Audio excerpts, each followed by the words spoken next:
It is a sunshiny day, not a cloud in the sky in Orem, Utah, as the Wolverines get set to take on the Tarleton Texans in Game 4. The last game of this series, the Wolverines looking to avoid the sweep as they're just about ready to take the field. Hello again, everybody. I'm Jordan Bianucci alongside Brandon Crow. Utah Valley, they have struggled in this series, lost a couple of blowouts in a sense, and then one heartbreaker, Utah Valley losing game one of the doubleheader yesterday in heartbreaking fashion.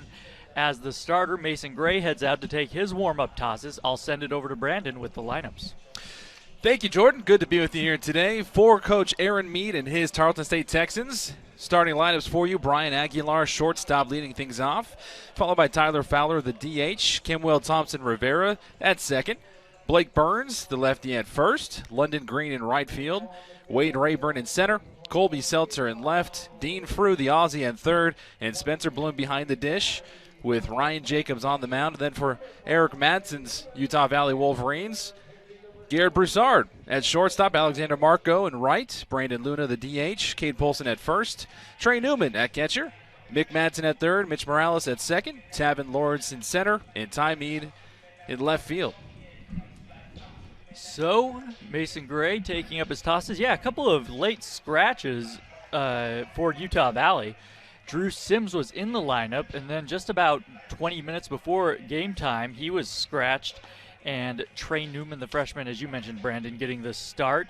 Also in center field, Tavin Lords getting the start. Jake Plakas was originally in the, he was originally in the lineup, but something flared up, and he is day-to-day. So Utah Valley, a bit of a different looking lineup as they move Morales down in the order as well, as he's struggled lately at the plate. So we're ready. Mason Gray on top. He winds and fires. First pitch fastball in there for a called strike to Aguilar. First pitch at 11 a.m. right on time. The game time temperature 47 degrees.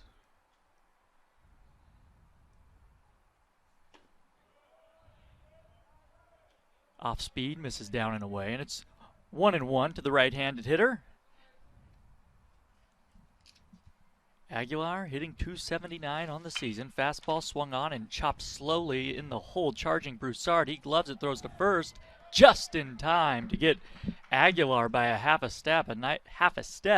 Nice play by Broussard. That was a tricky hop, a high hop followed by an in-between one that he had to glove and throw on the run, and there's one down.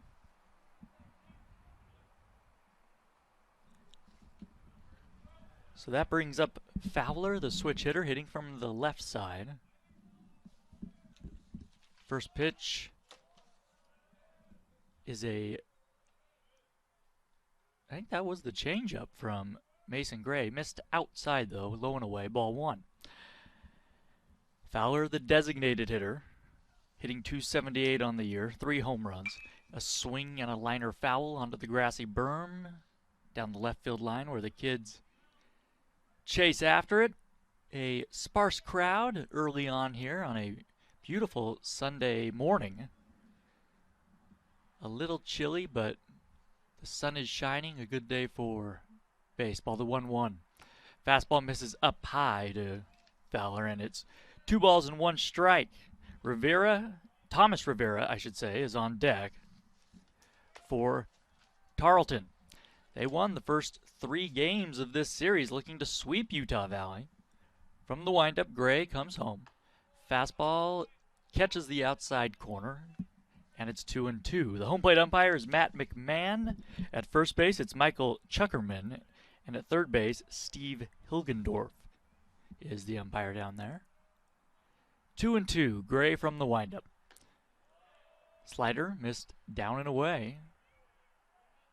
And the count runs full. Base is empty, 1 out, no score.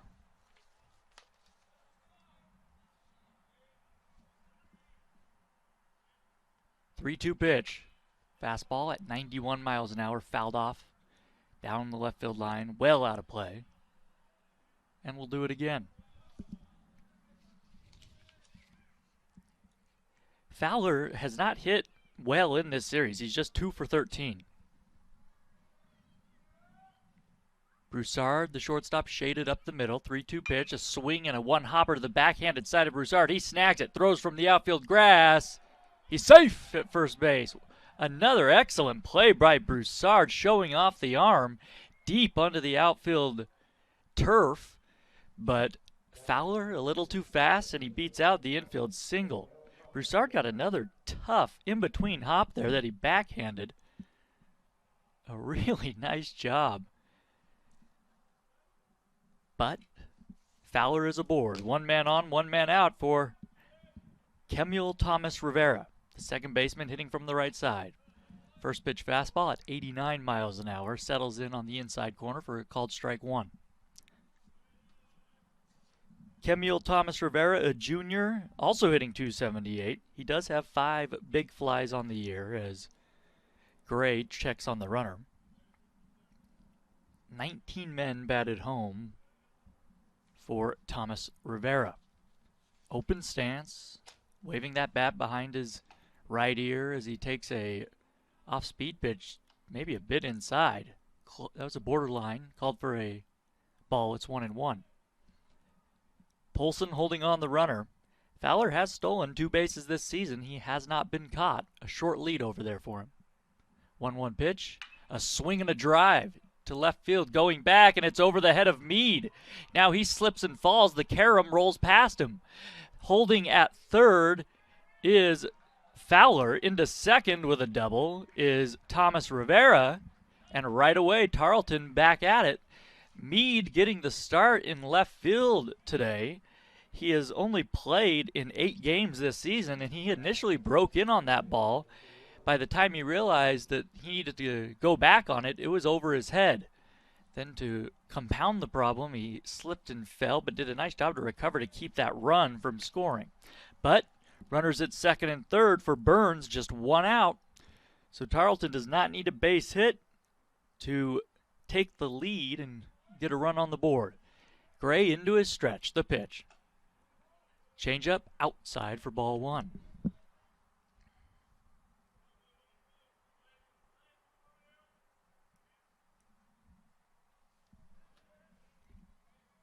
Burns, a left-handed batter, slightly open stance, the 1-0. Another changeup misses high and wide, not close. 2 balls and no strikes. London Green, the switch hitter, is on deck.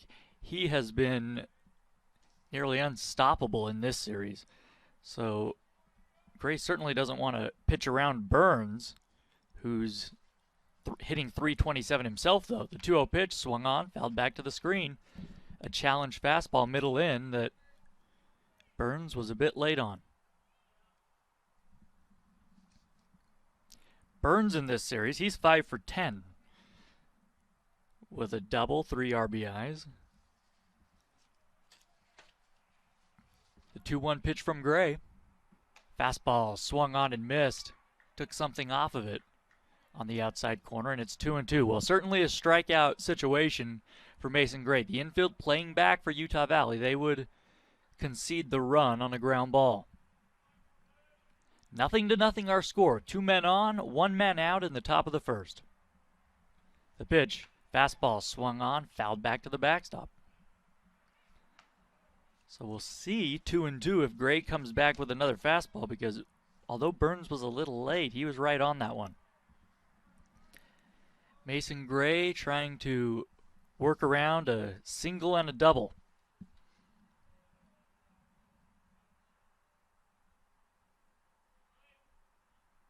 Here comes the 2-2.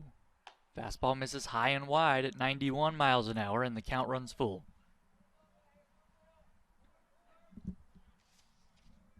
Well, you got to be careful to Burns. He has 3 homers on the season. So if you groove one here, he could hit it a ways. 3-2 pitch from Gray.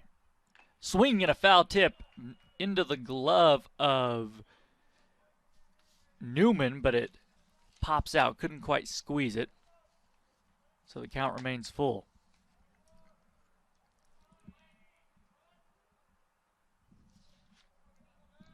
I believe that was another fastball from Mason Gray. So we'll do it again. 3-2 pitch, missed outside. Fastball, low and away, not close, and the bases are loaded. Well, Gray got his first man. That was Aguilar to ground out to shortstop. Since then, Fowler singled, and Thomas Rivera doubled down the left field line. Or not down the left field line, I should say, over the head of Meade and straightaway left. So, after the walk, bases loaded, here is London Green. He has reached base in each of the last 15 games. Left-handed batter here with the righty on the mound. He swings at the first pitch and pops it up. It's going to be the second baseman, Morales, as the infield fly rule is called. And that's a pretty smart play there by Morales. He let it hit the glove, made sure that it wasn't going to go anywhere, and then he just kind of dropped it to see if he could get one of the base runners to make a foolish play, maybe confuse them a bit. It's a smart play by Mitch. And well executed, but everybody's staying put. He didn't fool anyone on that one. A big second out, though, for Utah Valley. Here is Rayburn. The pitch to him. Fastball, catches the outside corner, strike one. Rayburn on the year, a senior, hitting .284. No homers, 11 men batted home.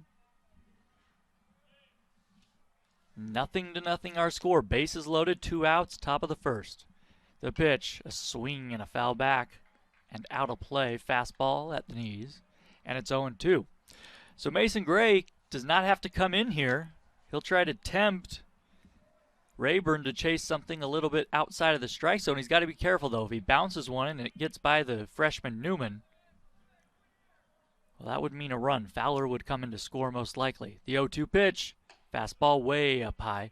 Tried to change the eye level, but an easy take there for Rayburn. Rayburn 2 for 8 with an RBI in this series.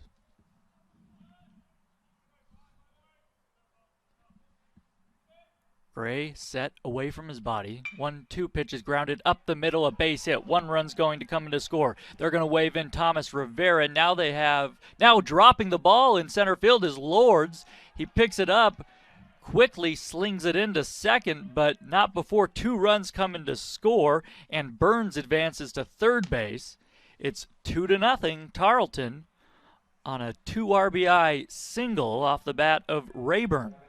And once again, the Texans strike first in this series.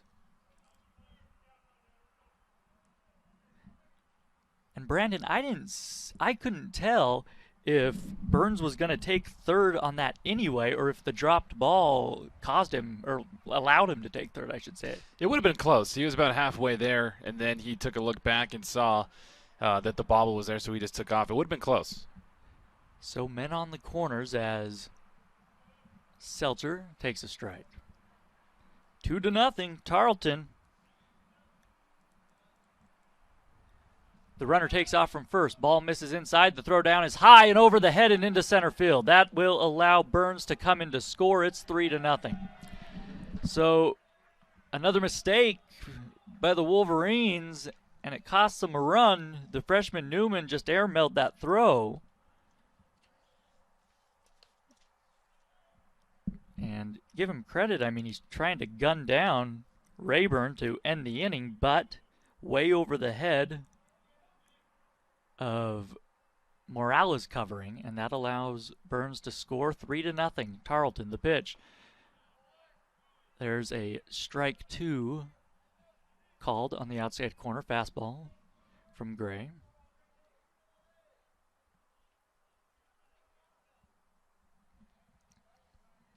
And I think Newman, if he had to do it over, would have just ate that one.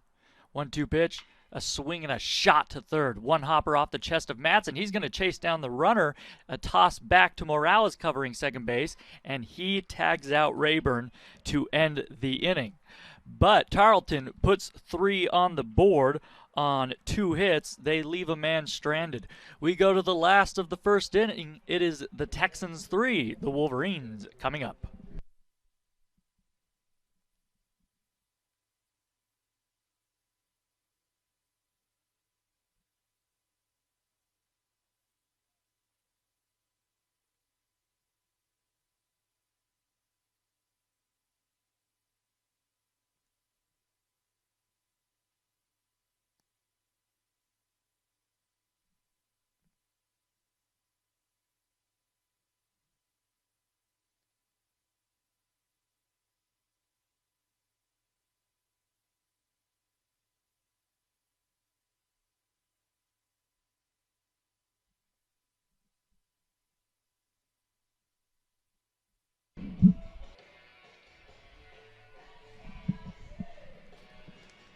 Welcome back to doTERRA Field at UCCU Ballpark, Utah Valley in Tarleton State.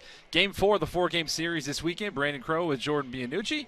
Starting lineups again for Eric Madsen's Utah Valley Wolverines squad. Leading things off for the Wolverines, Garrett Broussard, Alexander Marco, and Brandon Luna. Those will be the top 3 that we see.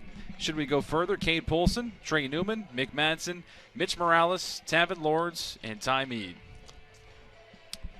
On the mound for Tarleton, just about ready to conclude his warm-up tosses, Ryan Jacobs. Jacobs has not started a whole lot of games this season. This will be just his 3rd start. Has an .859 earned run average, 3 walks, 6 strikeouts. Opponents are hitting .312 off of him. However, Jacobs is coming off an excellent start at Seattle.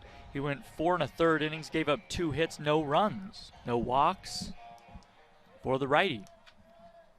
So the Wolverines with work to do, trailing 3-0. Here is Broussard. The first pitch to him, fastball right there on the outside corner, called for strike 1. Jacob's not a hard thrower. That fastball at 85 miles an hour. He'll counter that with the slider. The 1-strike pitch, slider swung on and foul tipped into the glove of Bloom. Quickly 0-2 to Broussard. Broussard hitting .220. No homers, 7 RBIs. Slider misses down, and it's 1-2. Yeah, game 2 yesterday, Jordan, Garrett Broussard 1 for 4 with a run scored. 1-2 pitch. Fastball misses down and away. It's 2-2. So we know, just like everybody else in this lineup, they have discipline, and they've been making these Tarleton State Texan pitchers pitch to them and get them to hit the pitch that they want to hit. Which is a change for Utah Valley. 2-2 pitch, fastball misses in, and the count runs full. The Wolverines this season, from what we've seen, have been really aggressive early in counts. And you're absolutely right. It's an excellent observation, Brandon, because they have been. They've been much more patient this weekend. 3-2 pitch, misses inside. Ooh. Whoa! Strike 3 called by Matt McMahon. A late call on a ball that looked to be down and in. Broussard thought he was on his way to first base. Instead, he's down on strikes. I think everybody else here in the ballpark thought that he was going to head down to first base, but at least I guess that's the indication of where McMahon's strike zone is going to be, so you got to continue to look at that going forward. Here's the first pitch to Marco. Same spot. Same exact spot. Inside, just below the knees, called for strike 1. Marco had a terrific game 1 yesterday, 2 home runs. He has 5 on the year. 1-strike pitch to him, fastball way outside from Jacobs, and it's 1-1.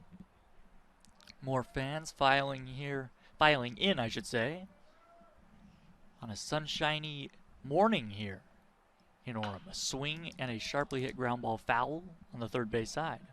1 ball and 2 strikes the count to Marco. Luna, the designated hitter, on deck. He's been seeing the ball better as of late, and Madsen moved him up in the lineup for this series finale. Slider down in the turf, squirts away from Bloom, and the count's even at 2-2. Yeah, Alexander Marco yesterday in game 1 had himself a fantastic outing. 3 for 4, 2 home runs, 3 RBIs. So Tarleton State knows what he can do. Does, and for Wolverines fans, the Wolverine fans are just hoping he'll stay hot. He takes a fastball down and away. Good take by Marco. That was not an easy pitch to lay off, and the count runs full. So the Wolverines are seeing some pitches here in the first inning, making Jacobs work a bit from the windup. Payoff pitch, a swing and a slow roller into the hole at short. Aguilar has it, throws across the diamond to get Marco. What an arm by Brian Aguilar, and there are 2 down. Yeah, Aguilar, he's impressed me this tournament so far, or this weekend. I should say this series. He's not the biggest guy out there, but he definitely makes up for it, like you said there, Jordan. He's got a great arm for how small he is, and he's been very difficult at the plate to get out. He crouches down at the plate, making it a small strike zone, but impressive player there at shortstop for Tarleton State. He really is. I mean, that ball was hit slowly into the hole. Marco is not a slow runner. No. And he gunned him out. He got him by 1.5 steps. That was really impressive. So 2 outs, bases empty for Luna, the left-handed batter. Fastball comes inside, and it hit him on the elbow. Lucky for Luna, he had the pad on, so he looks to be all right. But a two-out mistake by Jacobs, and the Wolverines have a base runner here for Polson. And talk about a guy that needs to get going. Cade Polson is somebody that this Utah Valley team through his tenure has relied upon, and he's just been in a little of a funk lately, and a good solid base hit right here would definitely help his cause. Absolutely. The senior hitting from the right side, the pitch to him, a swing and a foul tip at home plate. Started him off with the slider. He was out in front of it, 0-1. Yeah, Polson in this series just 3 for 13. Does have 1 RBI.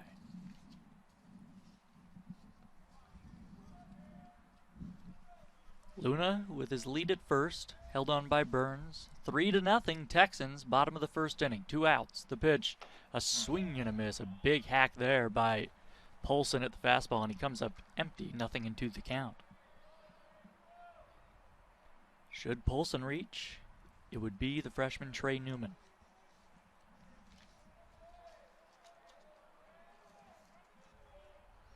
Jacobs into his stretch.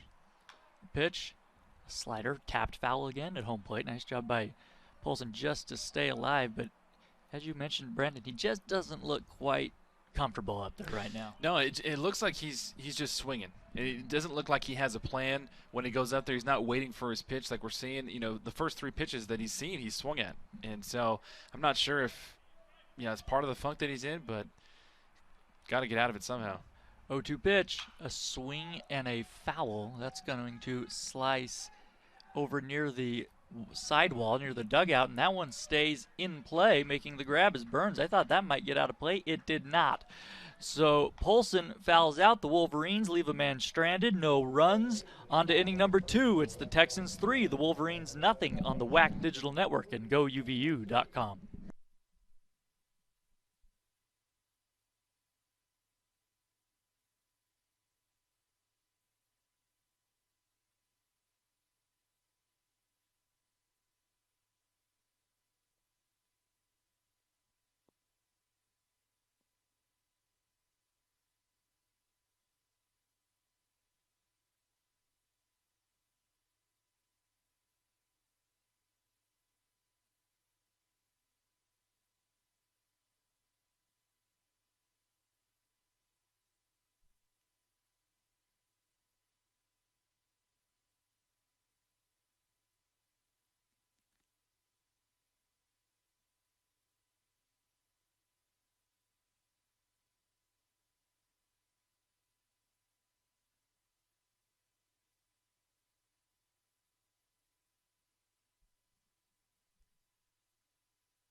Three to nothing, Tarleton leading Utah Valley as we begin inning number 2. Jordan Bianucci alongside Brandon Crow. Back out on the mound, Mason Gray, the right-hander. He will face Frew, Bloom, and Aguilar. 8-9-1 for the Texans. Gray winds and fires. First pitch breaking ball misses down and in, and it's 1-0. Gray coming off an excellent outing at UT Rio Grande Valley last weekend. He went 6 innings, gave up just 1 earned run. Foul tip at home plate, and it's 1-1. That was the game that Utah Valley lost in heartbreaking fashion on a walk-off grand slam.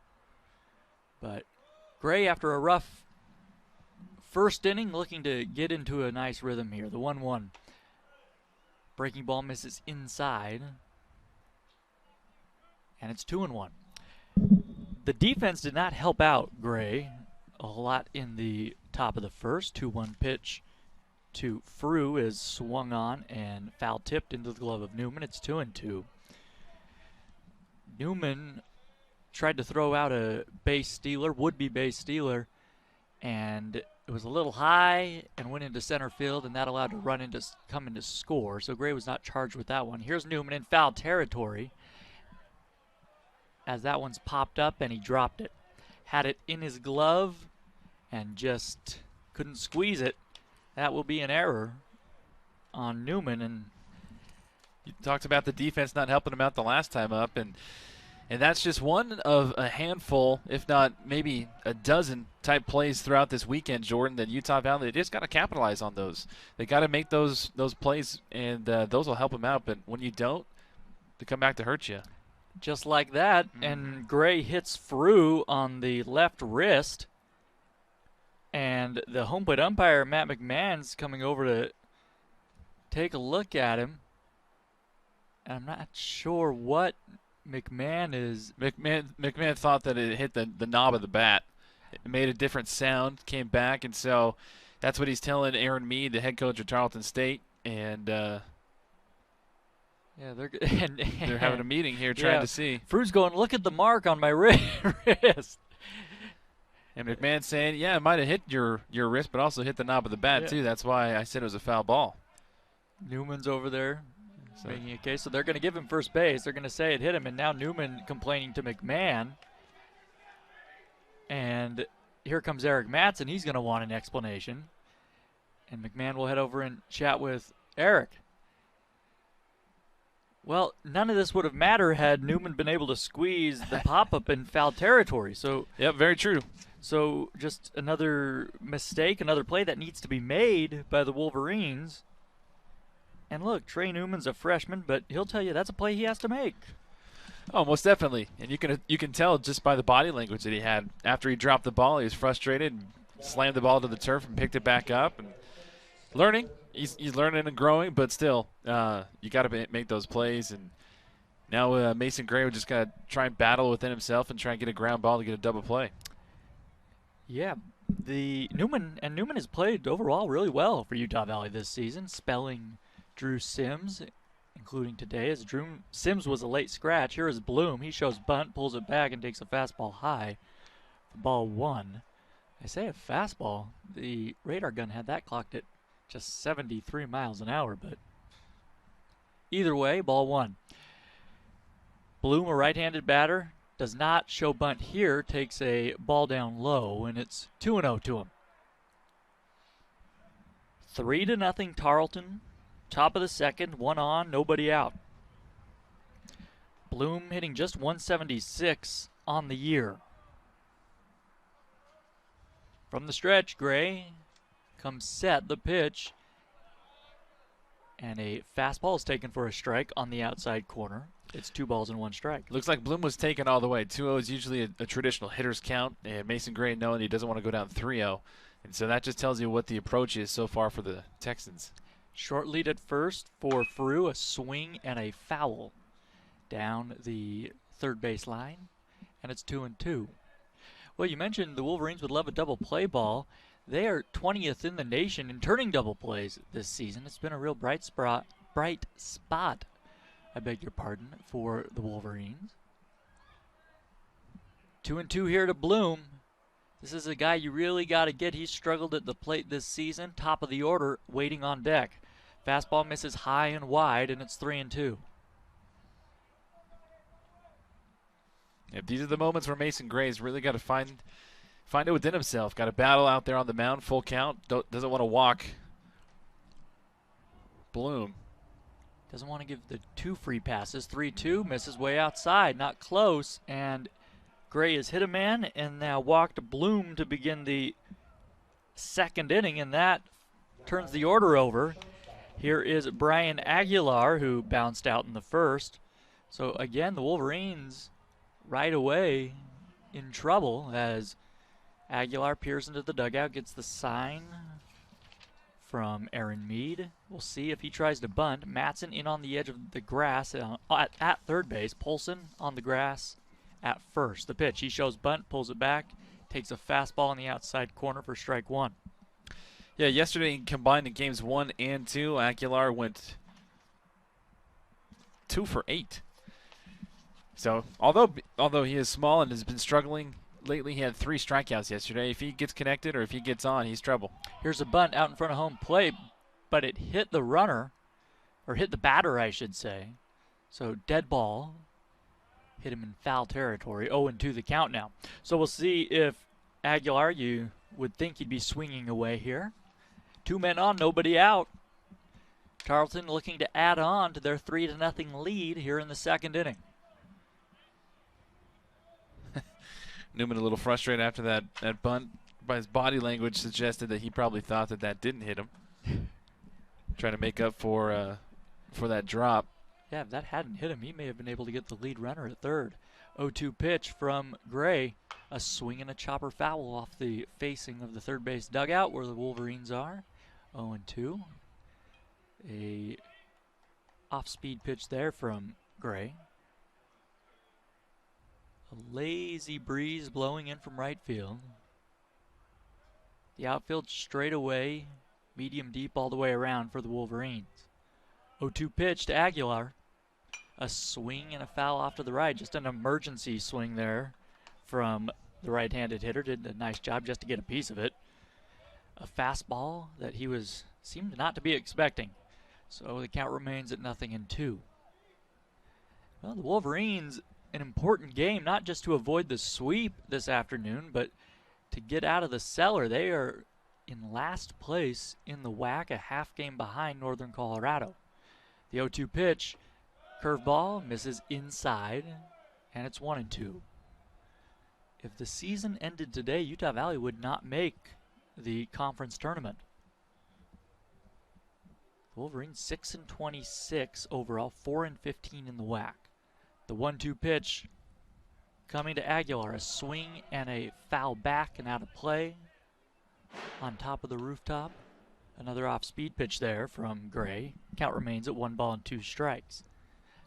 Go ahead, Brandon. I was just going to say, if I'm Mason Gray and knowing how Aguilar likes to crowd the plate with that back right foot all the way at the very edge in that corner, he's right there on the inside corner. I would just continue to challenge him because that's an awkward spot for him to be in to catch up with Gray's fastball. 1-2 pitch. Fastball swung on and driven into left in the ballpark, though. Meade over to his left, looking up. He has it, makes the grab, and the runners will stay put. So a big first out there for Mason Gray. Yeah, it's a great piece of pitching right there. He was able to put the ball, maybe not necessarily the spot that he wanted to, but he put it in a spot where Aguilar was able to put the bat on it, put it in play, and make his defense do the work, and he was able to get that fly ball out. Well, that's exactly right, and it's associate head coach David Carter always says, you can't defend against the walk. And this inning we've had a walk and a hit batsman. Mm-hmm.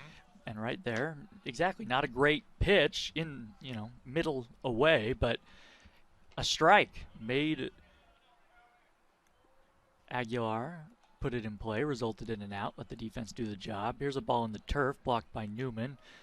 Fowler, the batter, 1-0 to him. Fowler singled back in the first inning to get the rally going for Tarleton. A 3-run first for the Texans. 2 men on, 1 man out here in the second inning.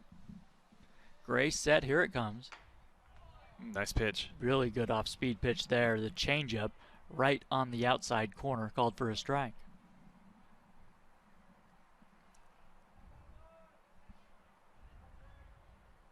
Bloom at first, Frew at second. A double play ball would get the Wolverines out of the inning. The pitch, a swing and a miss at another off-speed pitch, low and away. And Gray is ahead in the count, 1-2. Gray's got a little bit more confidence starting to muster here. He's got Fowler guessing right now. That was a guessing swing. He was thinking one pitch, saw something else, and got caught in no man's land. We'll see what he comes with here. The 1-2. Another off-speed pitch, down and away. Good take by Fowler, and the count is even at 2-2 strikes. Fowler came into the ballgame batting .278, 3 home runs, 17 men batted home. An RBI chance here for him. 2-2 coming from Gray. Here it is. A swing and a ground ball to second. Morales has it on one hop. Back to second. On to first. A double play. A nice turn by Broussard. And the Wolverines get out of the inning. A nice job by Mason Gray to work around the hit batsman and the walk. We head to the last of the second inning. It's the Texans 3, the Wolverines 0.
Trey Newman to lead things off for Utah Valley. They trail 3-0.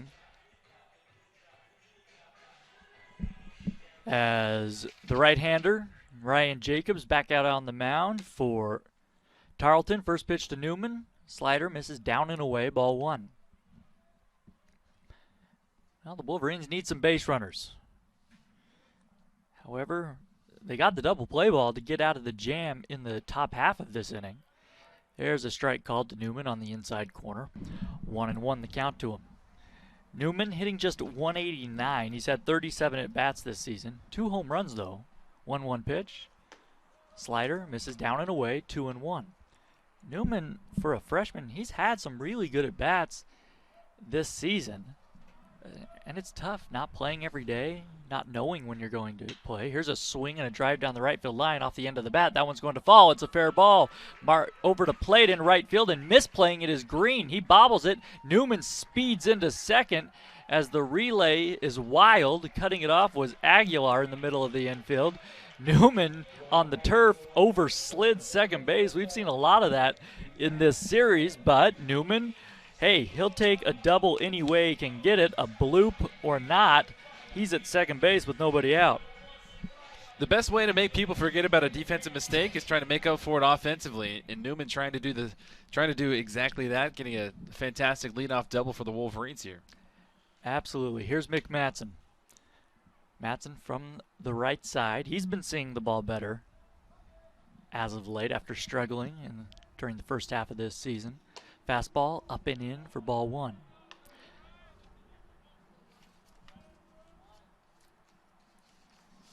Three to nothing Texans. Matson 2 for 7 this weekend. But he's had some walks and has just had all around better at bats. Fastball misses down and away, and Bloom with the count 2-0 is going to head out and have a chat with his right-hander and try to get on the same page. Yeah, the last couple batters that Jacobs has faced here, you can tell just by his body language, it doesn't look like he likes the command that he has right now on his pitches. So a good savvy play there from Bloom to come out and just kind of reset the mindset for his pitcher. And it gives us a chance to see the flowing brown locks out of the back of the hockey-style catcher's helmet. Bloom, coming from a man who has his own very impressive set of flowing locks. Yeah, that's right. I'm just aspiring to what Bloom has going on. Here's a swing and a miss by Matson, and it's 2-1. A fastball thigh high that Matson tried to do some damage with, came up empty. Newman at second. He doubled. Nobody out in the inning. The Wolverines trailing by 3 runs. The pitch. A swing and a looping liner into right field. That's going to fall in front of Green. Newman froze. Now will take third. And Mick Matson, get hot. He is swinging the bat much better, and the Wolverines will bring the tying run to the plate. Runners on the corners, nobody out. And it will be Mitch Morales who's trying to get out of a funk. And the Wolverines, they do not need a base hit to score a run here. Worst case scenario for Morales is you ground into a double play and you still allow the run to come into score. Of course, that's not in his mind. He's looking to drive a ball. Depending on where that ground ball is, we'll see. A throw to first. But one thing I have noticed over the series is no matter how much Tarleton State is ahead, they do not like having runners on the bases. Their pitchers are very agitated. Like yesterday, they were up 8-0 and they kept throwing over. Bryce Hackett kept throwing over to first like 5 or 6 times. The pitch is a slider to Morales on the inside corner. He takes a strike. Well, we were joking about it on the TV side because Mick Matson was the man at first base. And there's not a slower man in the ballpark than Mick Matson. He's not going anywhere, and he's 3 steps off the bag right now. I know. The 1 strike pitch misses up and in, a fastball, I changed my mind. That was a slider that just did not break from Jacobs. It's 1-1 to Morales, and I don't think Jacobs thinks Matson's going anywhere necessarily. Just trying to keep him close, to keep the double play in order. But with Matson a slow runner, you really don't have to risk throwing over there. At the belt, the tall right-hander, set. Here it comes, a swing and a slow roller foul on the third base side, and the count's 1-2. Morale is out in front of the slider there. Lords is on deck. Nobody out in the inning. Men on the corners for Utah Valley. Morale is on the year hitting .264. After getting off to such a hot start this season, his bat has cooled off as of late. The 1-2 pitch. A swing and another roller to third. Playing the short hop is Frew. Charging, throws high to first, but Burns has it. Advancing to second is Matson. So a semi-productive out there. He stays out of the double play, but one away, and here is Lords. Yeah, quasi-sacrifice, I guess you could say. But just one thing that I thought has been very interesting to watch this Tarleton State team over the weekend, Jordan, is they're not afraid to go old school. They're not afraid to lay the bunt down, and that's something that we really haven't seen from Eric Madsen's team either. I mean, that particular situation was a perfect time to. Why not show bunt? Why not see what the corners are going to do? Because Frew over there at third was playing pretty deep. And you see it so much. Utah Valley, not so much. They're the Wolverines, I guess you could say, play more of that contemporary style big league ball where you try to get a couple guys on and get a big base hit. Here's a swing and a miss by Lords. But in college baseball, overwhelmingly, it is old school baseball. Even when you'll see a cleanup hitter up there with a guy at first base, and they'll bunt him over, or use a bunt there to bunt the runner over to second, and it baffles you sometimes.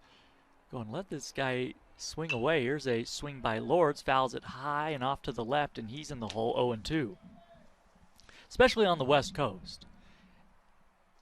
In conferences like the Pac-12, where mostly you're playing at sea level, but here in Orem, the ball flies. So you want guys, for the most part, at least I think in Eric Matsen's mind, to allow them to swing away. But the Wolverines have not slugged well at all this season, and so I think that's an excellent point, Brandon, as Lords foul tips this one at home plate, and the count remains at 0-2. The Wolverines just need to scratch runs, or scratch and claw for runs any way they can at this point. Trailing 3-0, the Wolverines have men at second and third, one out. We're in the last of the second inning. The pitch. Lord swings, rolls it foul again on the first base side. Yeah, and for guys, going back to that point, Jordan, for guys that are slumping, sometimes all it takes is just a trip down to first base successfully. And if you can lay down a bunt, if you can surprise the defense and get down and stand on first, just that sigh of relief like, hey, I finally made it here. That can be just enough of a confidence boost to help you out with your next at-bat. Absolutely. The 0-2 pitch. Lord swings and misses at a ball down and in. That looked like the fastball with some good movement down toward the back foot of Lords, and there are two away. So it's up to Meade to cash in. Utah Valley had two men on and nobody out. Now 2 outs in the inning. Meade, this is just the 9th game, or excuse me, this is the 9th game he's played in. Just the 5th game he has started this season. He does not have a base hit on the year. Now be a great time for your first. He's due. The pitch to him. Fastball in there on the inside corner at the knees, called for strike one. Meade, a right-handed batter. Even stance. A freshman out of Cave Creek, Arizona.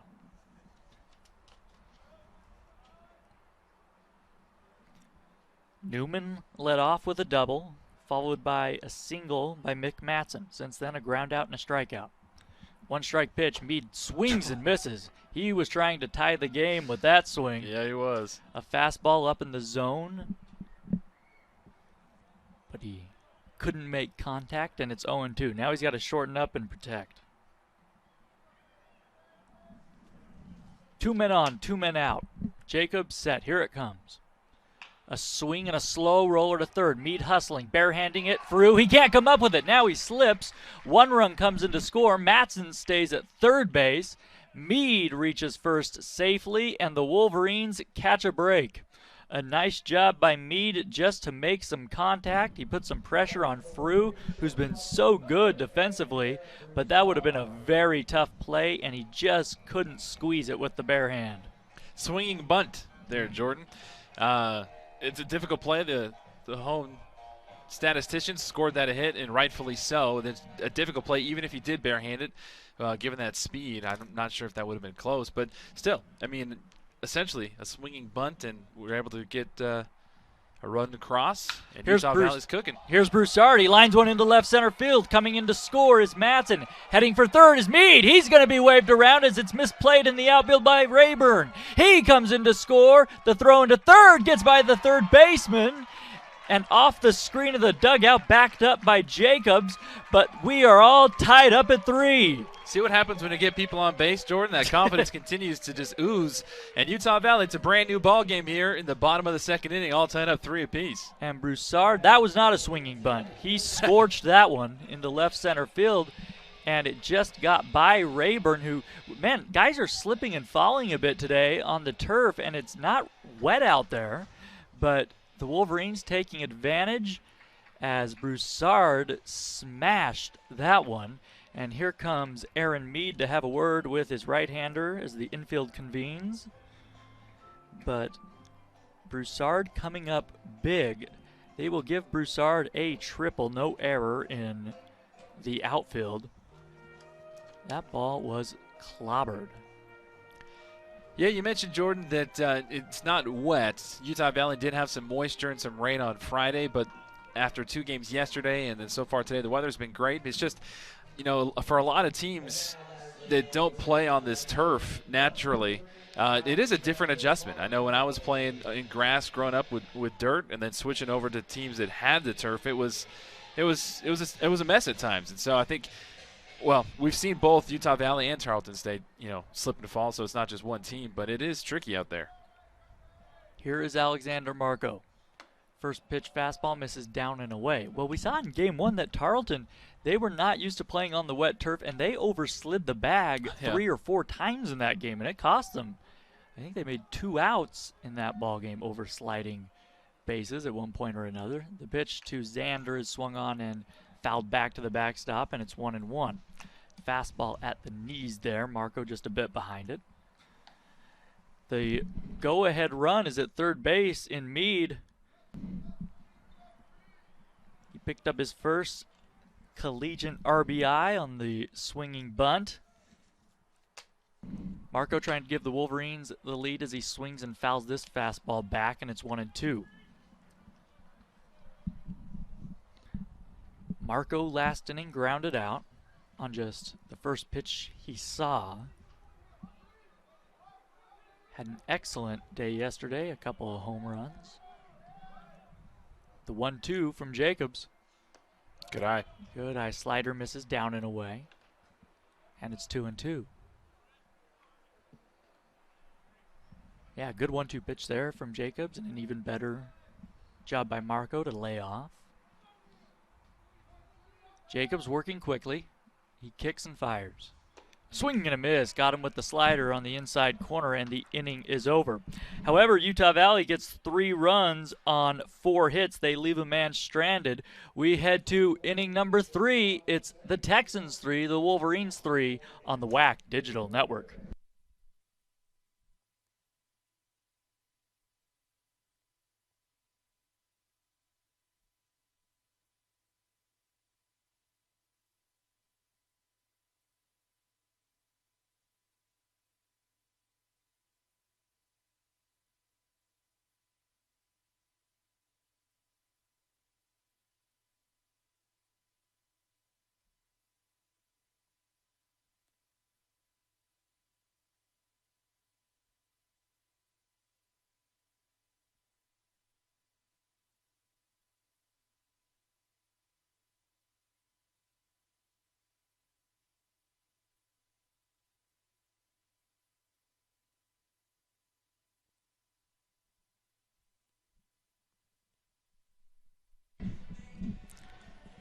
Inning number 3, we are tied at 3 in Orem. It's Tarleton and Utah Valley. Mason Gray back out on the mound for the Wolverines. He will face 3 or excuse me, he will face 3, 4, and 5, Thomas, Rivera, Burns, and Green. And here with the play-by-play is Brandon Crow. Thank you, Jordan. Utah Valley, a very productive bottom of the second inning, getting 3 runs to tie this ball game back up. It's a brand new game, and that should mean a brand new confidence for Mason Gray out there on the mound. Instead of trailing, pretty much essentially a fresh start, and he starts here against Thomas Rivera with the strike on the outside corner. Thomas Rivera, the first time up in the first inning, had a double. And a big swing and a miss, and Rivera quickly looking at an 0-2. Mason Gray so far this afternoon, 53 pitches. Here's pitch 54. High and outside, does not get Thomas Rivera to bite.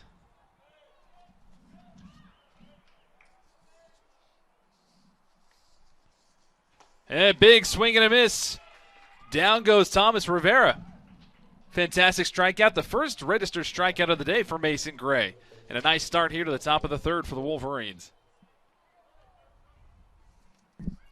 Well, a 1-2-3 inning would do wonders for Utah Valley right now. Absolutely. And that'll bring up Burns. Burns, who got on in the first with the walk. And here's the first pitch he sees from Gray, a ball in the dirt.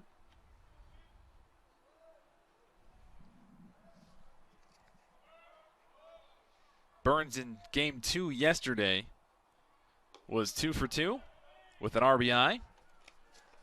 He looks outside for ball 2. And Burns been very aggressive, looking for a pitch to hit right here. Here comes Gray's 2-0, and he misses low and in the dirt for ball 3.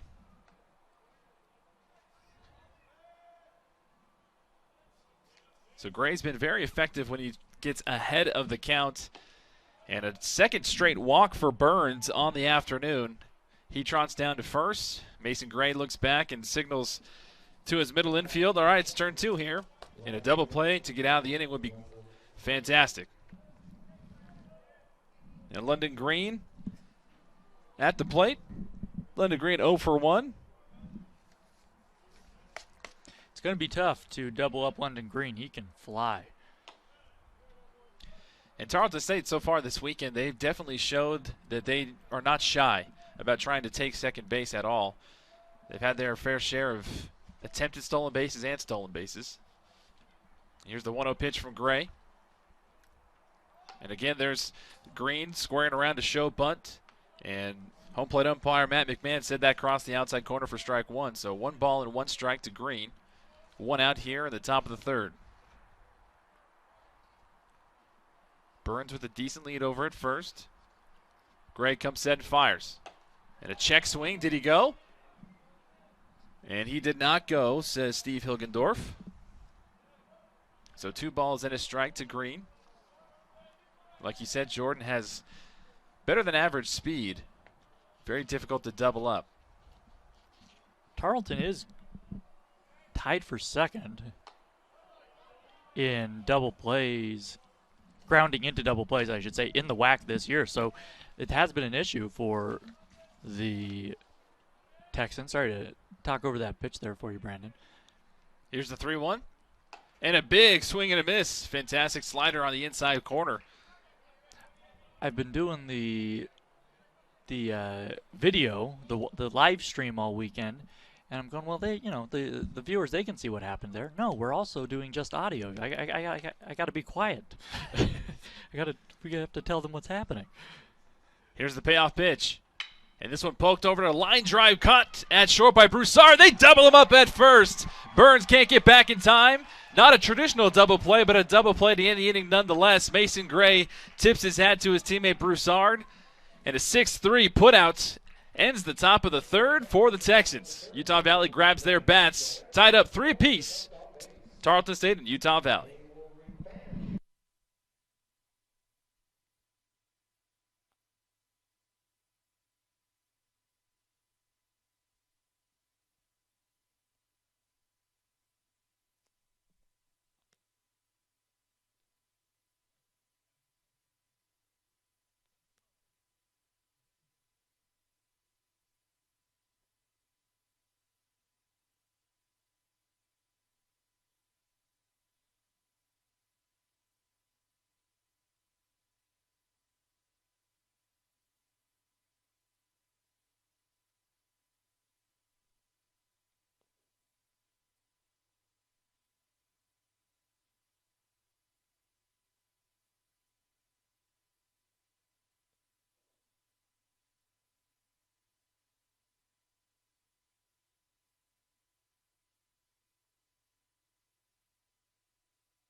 Brandon Luna will lead things off for the Wolverines here in the bottom of the third. All tied up 3-3. Tarleton State and Utah Valley. Brandon Crow alongside Jordan Bianucci. Thank you for joining us on this fantastic picture-perfect Sunday afternoon here in Orem, Utah. Luna last time up got hit by the very first pitch he saw, and the first pitch he sees here fouls us off to the right.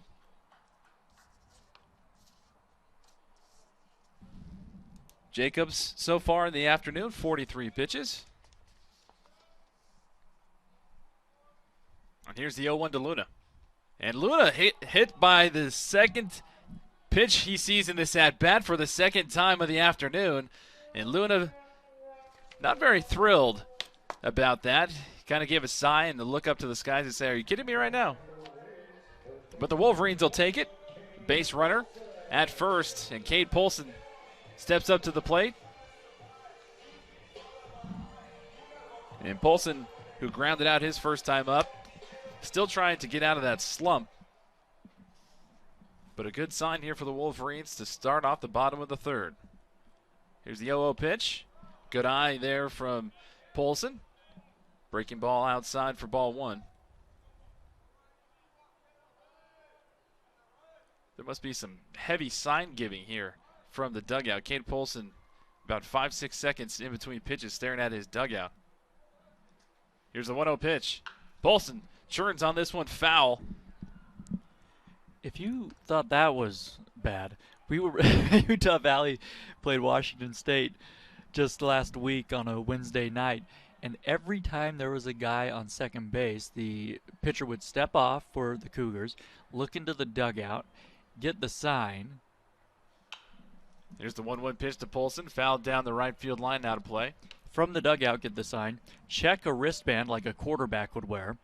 Okay, we're going with that sequence. Then step on to the slab, check the signs from the catcher. Then go. I mean, it was unbelievable. Yikes! The most paranoid team I've seen so far this year. And Cade Polson fouls the 1-2 pitch down the first base side, so he stays alive. And Polson right on cue, continuing to get those signs from his dugout. Spits in the glove, rubs them together, give it a little better grip. Steps back in the plate, double taps the plate. A twirl here and there, and he comes set in the box. Here comes the 1-2 from Jacobs, low and outside for ball two.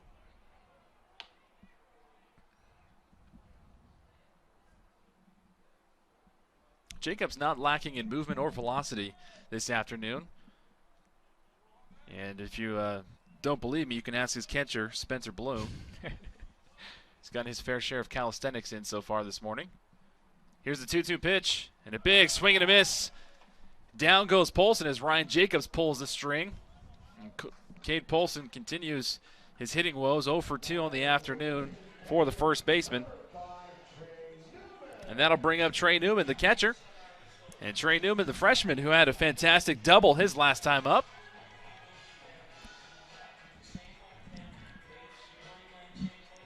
Really helped spark that Utah Valley offense to get those 3 runs.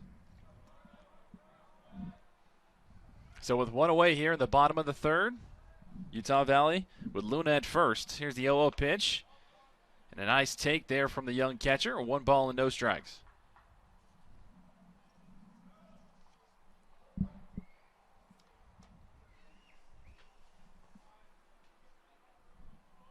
Jacobs gets his sign.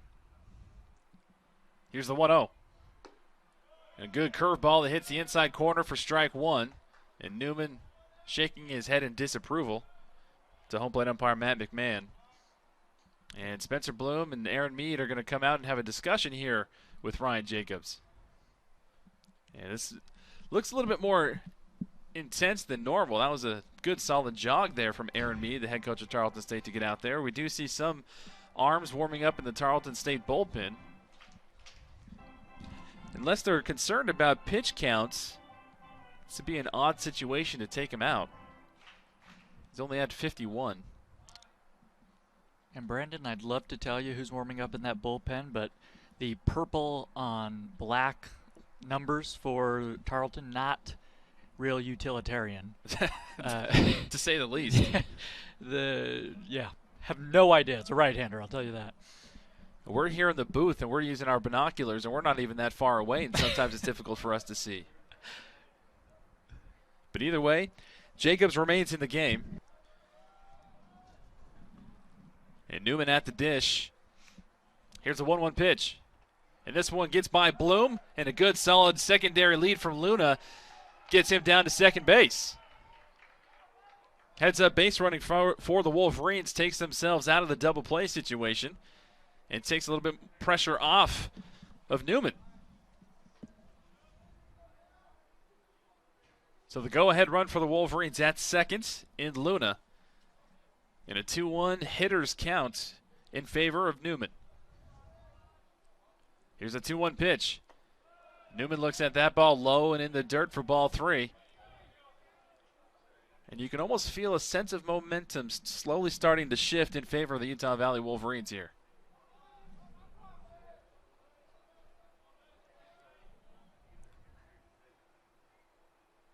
Jacobs looks at Luna at second. Comes set and fires. Here's the 3-1 pitch. High and inside. Almost hits Newman. And Newman will jog down to first base. And as he does, has a little bit of a stare down at Ryan Jacobs. So that'll bring up third baseman Mick Madsen.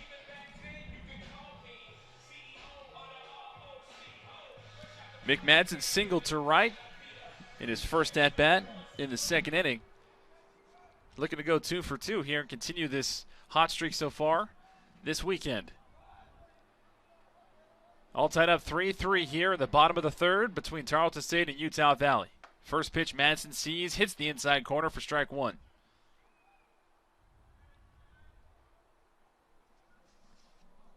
Utah Valley, again, their go-ahead run. Sits at second base in Brandon Luna. Utah Valley also has Newman at first. Here's the 0-1 pitch. And Madsen takes too far inside the breaking ball. 1 ball and 1 strike.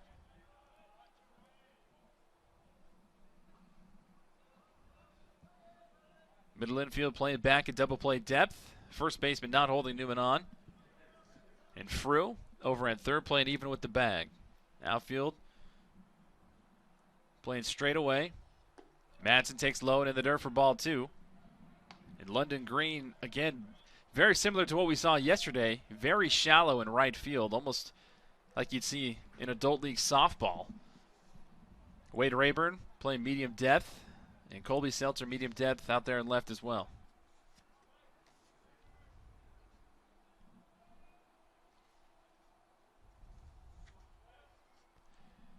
Jacobs gets his sign from Bloom.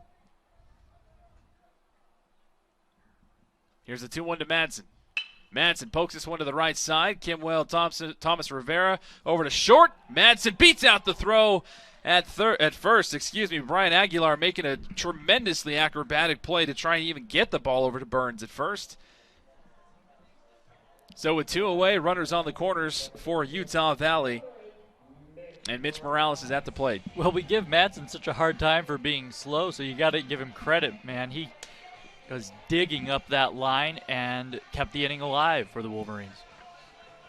Great hustle out of the box by Mick Madsen. And again, Thomas Rivera having to come over to his left, grab it, plant, make a decent throw over to Aguilar. And Aguilar had all of his momentum and doing the jump throw over to Burns at first.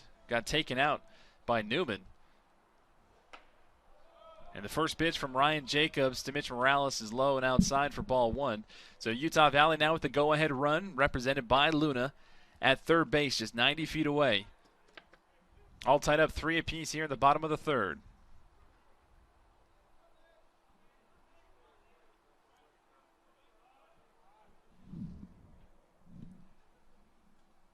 Here's the 1-0 pitch.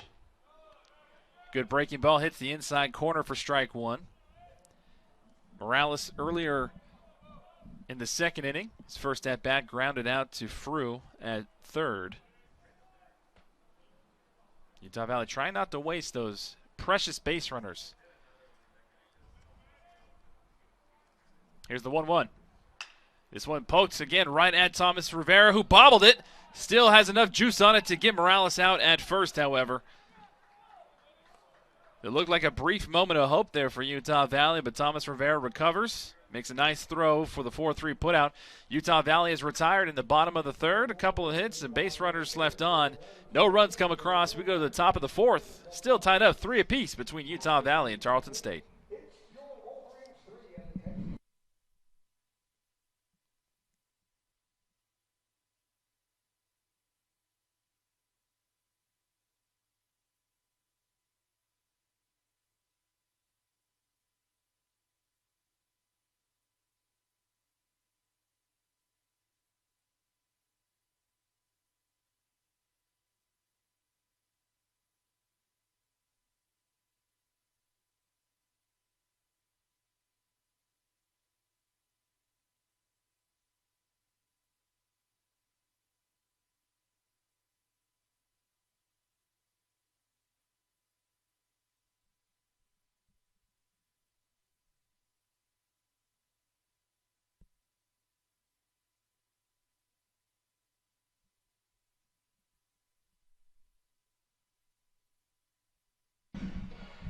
For the Texans in the top of the fourth inning.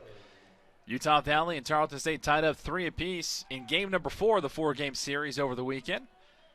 Utah Valley trying to avoid the sweep. Tarleton State has won the first 3. And the first pitch from Mason Gray hits the outside corner for strike 1. Brandon Crow alongside Jordan Bianucci. Thank you for joining us here on the WAC Digital Network.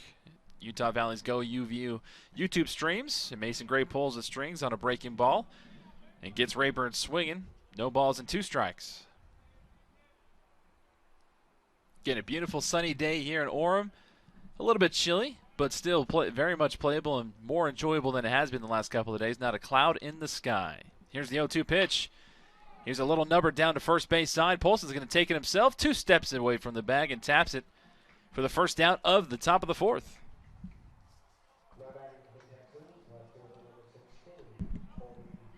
Yeah, hopefully a sunshiny night come Tuesday night as the Wolverines host the University of Utah. 6 p.m. first pitch. We'll have that for you right here on GoUVU and the WAC Digital Network. I always love those in-state rivalry games. Get more fans. There's just more energy here as Colby Seltzer steps up to the plate. And the first pitch from Gray is high and outside for ball 1. Yeah, they're a lot of fun. I mean, there have been a lot of great games between Utah and Utah Valley over the years. Gray paints the outside corner for strike 1.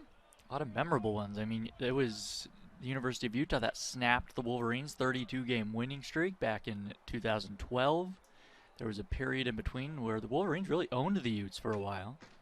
The 1-1 pitch is fouled back to the backstop. 1 ball, 2 strikes. And the pendulum the last couple of years has swung back to the Utes. They've really dominated that rivalry in the past couple of seasons. Anytime you get these in-state rivalries to happen, these in-state matches, these games, anything can happen. Throw the rules out the window. As the 1-2 pitch is low and outside. 2 balls and 2 strikes to Seltzer. Seltzer, who grounded into a fielder's choice in the first. Here's the 2-2. This one poked foul and behind the backstop and out of play down the right side. Well, and speaking of those in-state rivalries, I think that's why everyone, including myself, were so excited to see Dixie join the WAC, as the Wolverines will head down to St. George in a couple weeks to take on the Trailblazers. But that's going to be a great rivalry, especially since they're in the same conference now. Absolutely. 2-2 pitch misses high, so full count to Seltzer here in the top of the fourth with 1 away.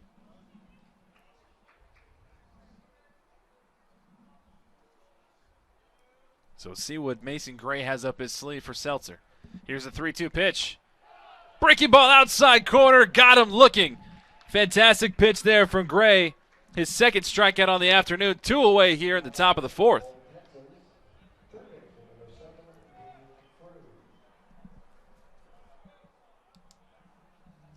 Third baseman, Dean Frew, the Aussie, steps up to the plate.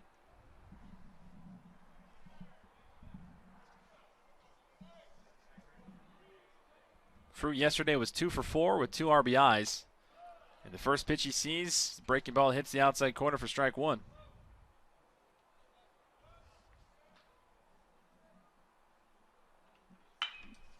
Here's a line drive base hit into the gap between left and center. Frew with decent speed, going to have himself a stand-up 2-out double for the Texans, keeping their heartbeat alive and pumping in the fourth. That was a nice job by Lords coming over into left center field to make a slide. I mean, he must have slid on that turf 7 or 8 feet to cut that ball off at the track and to keep Frew from thinking about trying for 3.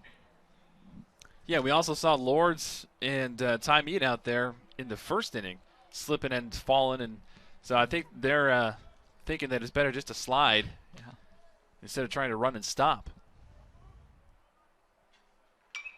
This ball poked foul down the first base side by the catcher Bloom. No balls and a strike for Mason Gray, trying to get out of the inning here unscathed. Still tied up 3-3 here in the top of the fourth. Game 4 between Tarleton State and Utah Valley. Here's the 0-1 pitch. Missing high and inside. 1 ball, 1 strike. Frew represents the go-ahead run for the Texans at second base.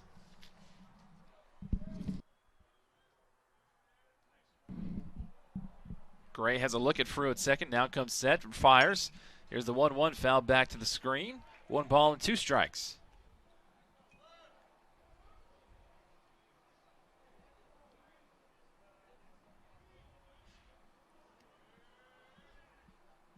Aguilar on deck representing the top of the order.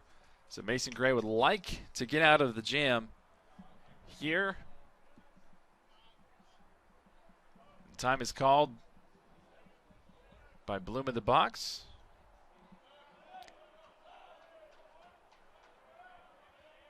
Here comes the 1-2.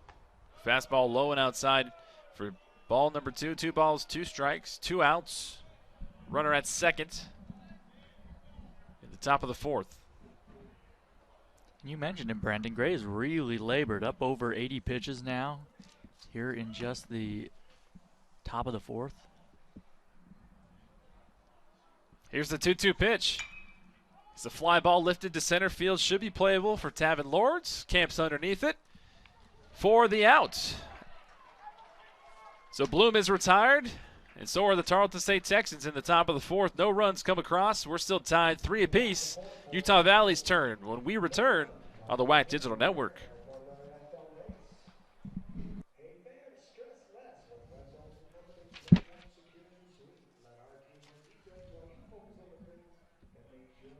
We got a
Well, as we head to the last of the fourth inning, we're tied at 3. New pitcher on for Tarleton. He replaces Ryan Jacobs, the starter who ultimately goes just 3 innings, gives up 3 runs.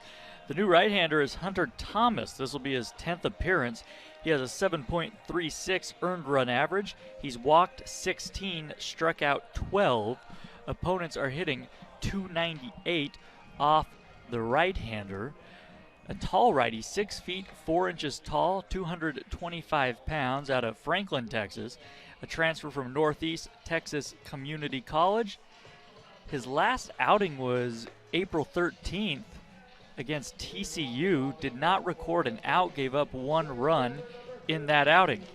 He will face Lords, Meade, and Broussard, 8, 9, and 1.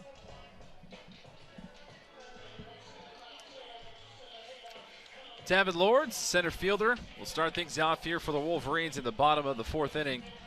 Lawrence struck out his last time up in the 2nd.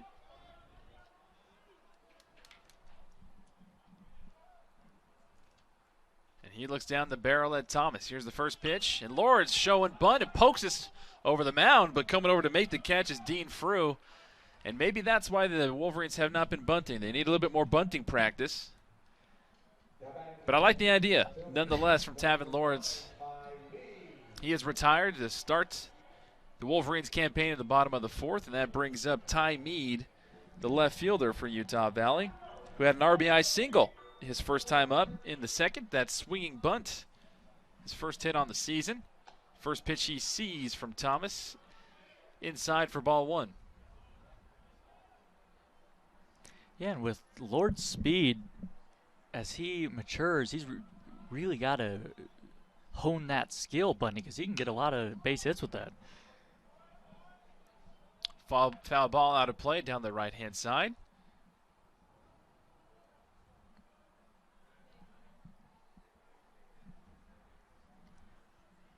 Here's the 1-1 pitch from Thomas. And this one comes too far inside and hits Meade. So Utah Valley's had a couple players, and Brandon Luna, who got hit twice. Newman got hit once. And Meade is HBP number 4 for the Wolverines today. So that'll bring up the top of the order now for the Wolverines. And shortstop Garrett Broussard. And Utah Valley, with just 1 away in the bottom of the 4th, finds themselves in another favorable spot offensively. Well, the Wolverines have had trouble cashing in this season. No trouble today, though. They've come up big with a 3-run second inning 2-out rally. And the first pitch from Thomas to Broussard is inside. Broussard 1 for 2 with a triple and 2 RBIs. And his 2 RBI triple in the 2nd was the big catalyst for the Wolverines. Here's the 1-0 pitch. There's a ground ball hard foul down the left field line. 1 ball and a strike.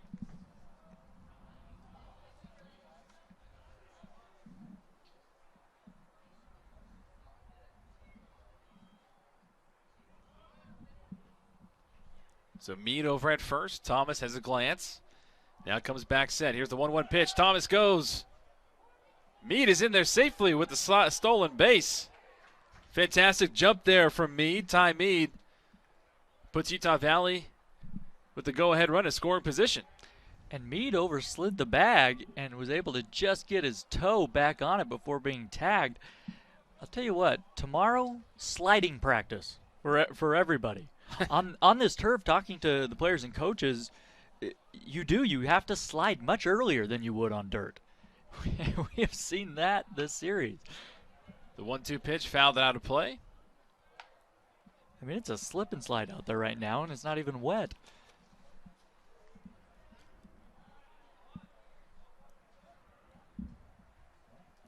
The tricky turf of doTERRA Field. Thomas comes set. Here's the 1-2 pitch, and Broussard pokes this to second, and a crazy hop. Talking about that tricky turf, that one came right up and ate Thomas Rivera up. That would have been a tough play nonetheless, but either way, Utah Valley still with 1 out and now has runners on the corners. Well, nice job by Broussard to hustle up the line and put the pressure on Thomas Rivera, but you're right, took a weird kind of hop off the turf, and that's the first time I've said that all season. This turf plays very fast, but also very consistent. Yeah, Thomas Rivera looked like he got caught in between no man's land there. He wasn't sure if he should try to sprint up or let the ball play him, and the latter happened. The ball played him, and they're going to rule that one an error. So an E4 gives Utah Valley new life here in the bottom of the 4th with 1 out. First pitch, Marco sees inside fastball, swing and a miss for strike 1. So Utah Valley with 1 out here. Jordan has the go-ahead run at third base. And they do not need a base hit to score him.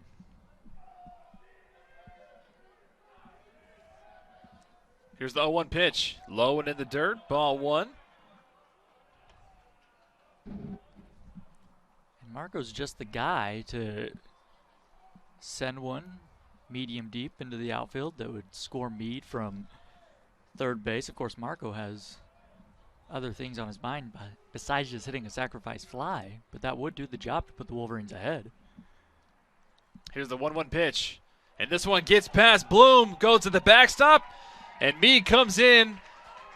And the Wolverines now take a lead. 4-3 Utah Valley here in the bottom of the 4th. It's a great job by the Wolverines making those Tarleton mistakes hurt.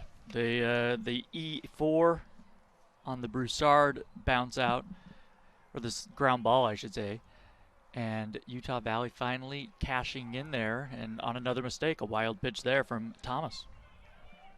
So Thomas looking flustered out there on the pitcher's mound, now has a 2-1 count to Marco.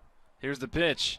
Trying to bust him inside, too high and too far inside, says home plate umpire Matt McMahon. So 3 balls and a strike to Marco. And a very, very favorable hitting count. And if I'm Alexander Marco, I'm licking my chops and waiting for a fastball here. Here's the 3-1. Marco gets a fastball. Here's a chopper to short. Aguilar goes over to third and gets the lead runner out. Well, it's an excellent play by Aguilar to go to third. That ball was hit just in front of Broussard, and when the ball's hit in front of you, generally you want to freeze and stay put at second. Broussard on contact was headed to third, but Aguilar made a nice play to get the lead runner.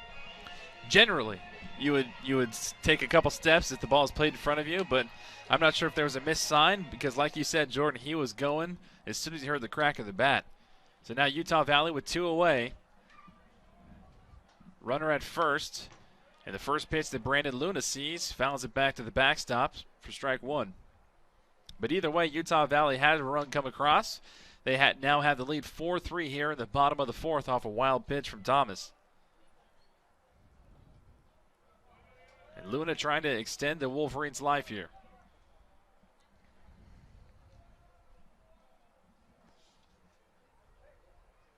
Here's the 0-1. And a beautiful slider hits the inside corner for strike 2. And Luna's got some work to do.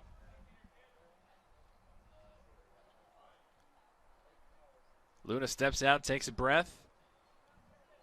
Comes back in the batter's box. Thomas has a glance over at first. Some set. Here's the 0-2 pitch. Luna check swing. He goes, and that'll end the inning as Luna is retired. Utah Valley gets a run that comes across. They strand a man, but Utah Valley has a 4-3 lead. We're heading to the top of the 5th inning here in Orem, Utah.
Top of the 5th inning here at Doterra Field at the UCCU Ballpark in Orem, Utah, on the campus of Utah Valley. Brandon Crow alongside Jordan Bianucci. In the first pitch, seen from Aguilar. He plants over the left field fence, a solo shot to tie things up here in the top of the 5th inning, 4-4.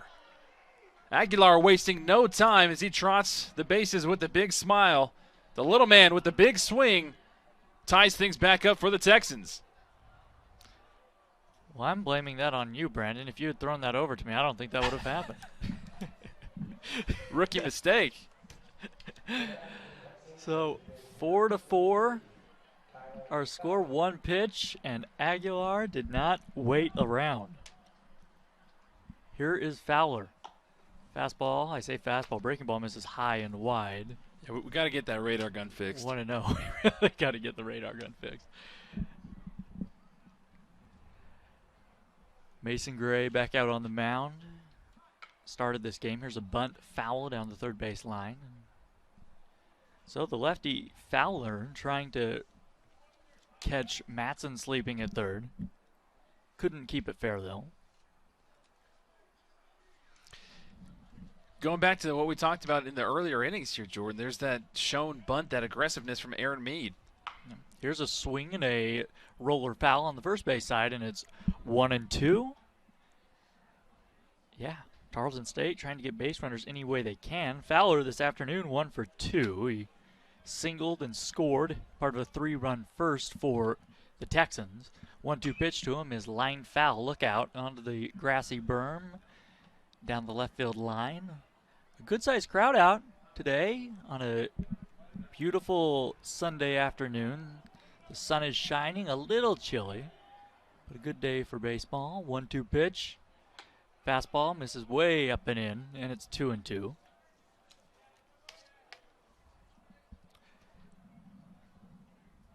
Kemuel Thomas Rivera is on deck. All tied at 4 here. Top of the 5th inning. Ball in the turf blocked by Newman, and the count runs full. Gray up around 90 pitches now as a lefty begins to get loose in the bullpen for the Wolverines. Gray comes home, and he missed down with the breaking ball, and it's a walk. So a solo home run, now a walk to Fowler, and Thomas Rivera will come to the plate. It looked like that ball that hit the dirt also got a chunk of Newman, and he's slow to get up. Yeah, Beeve Levitt, the athletic trainer, is going to come out for Utah Valley and check on him. That's not good. The Wolverines have just one catcher behind Newman. Sims was a late scratch, and now they're going to, I thought they were going to take Newman off the field, but Beeve just moving him over, and they're going to bring him some water. So it may have just caught the Utah Valley catcher in the groin there. Well, he seems to be all right, just taking a minute to gain his breath. That lefty down in the bullpen, I believe,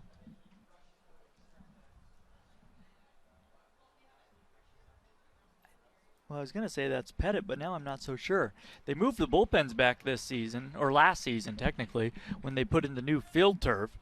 So they're way down the line, and even with binoculars sometimes you can't quite see who it is. And now Eric Matson's going to come out and have a conversation with Mason Gray. We'll see if he sticks with Gray. A man on, nobody out, 4-4 the score. We're in the top of the 5th. Gray has allowed a leadoff home run to Aguilar and now walked Fowler. So we'll see if Matson really wants to talk or if he's stalling as that lefty gets loose in the bullpen. Probably both. Maybe he's trying to see where his pitcher is at and also try and buy some more time for those bullpen arms to get warm. So Matt McMahon will head out to break up the meeting. Well, Thomas Rivera, he doubled back in the first inning. He is 2 for 3 this afternoon. Utah Valley trying to avoid the sweep as Matson, he's going to stick with his starter, Gray. Righty versus righty here facing Thomas Rivera. I think it might be a shorter leash for Mason Gray here. If Mason Gray can get a ground ball, get a double play, or at least attack this batter here and get an out, then we might not see the pitching change. But if things get hairy, I think you're right. As Gray checks on the runner throwing over, back in diving is Fowler. Fowler has stolen 2 bases this season. He has not been caught. Polson holding him on. A short lead for him over there. Gray set now, throws over again. And this also could be another tactic that Eric Madsen has told Gray. He said, hey, just give him a couple more minutes here, throw over a little bit. Yeah, the lefty down in the pen looks to be about ready. There goes the runner. A check swing. The throw is wide of second base on the third base side.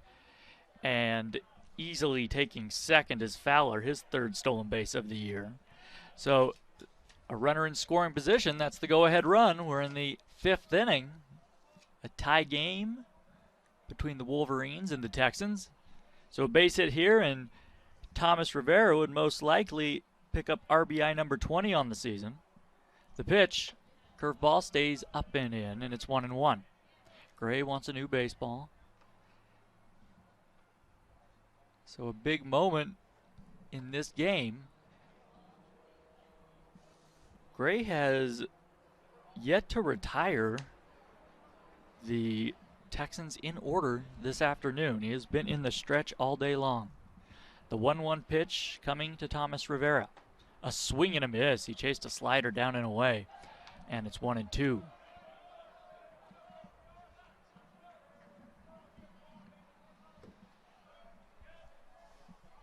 The left-handed hitting Burns is on deck. 1 man on, nobody out. The pitch swung on, lifted foul down the left field line. 1-2. Out in front of the breaking ball was the Tarleton second baseman. Now, Gray needs to battle right here. And again, another one of those Tarleton State players that likes to crowd that inside part of the plate. And if I'm Gray, just come right back at him, right on the inside corner. See if he can saw him off here. The 1-2 pitch. Swing and a miss. He went with a slider low and away. Chasing it was Thomas Rivera. A big strikeout. 1 down in the inning. That is strikeout number 3 for Gray on the afternoon. And there's 1 down. Here is Burns. Well, whatever Eric said, it worked. So far. Yeah. Pitch to Burns. Breaking ball misses outside and low. 1-0. Burns has been on base twice this afternoon. A couple of walks, scored a run back in the 1st inning. Hitting .327 on the season. The 1-0 pitch to him. A swing and a foul high and off to the left. That looked like the changeup, and Burns fouled it away. This little kid that made a great catch on that foul ball over there on the berm. Robbed another one, and the other kid that got robbed was very upset, threw his glove to the ground, and then fell back on his back. Well, the kid who caught it's going to be ticked when he finds out he's supposed to give it back.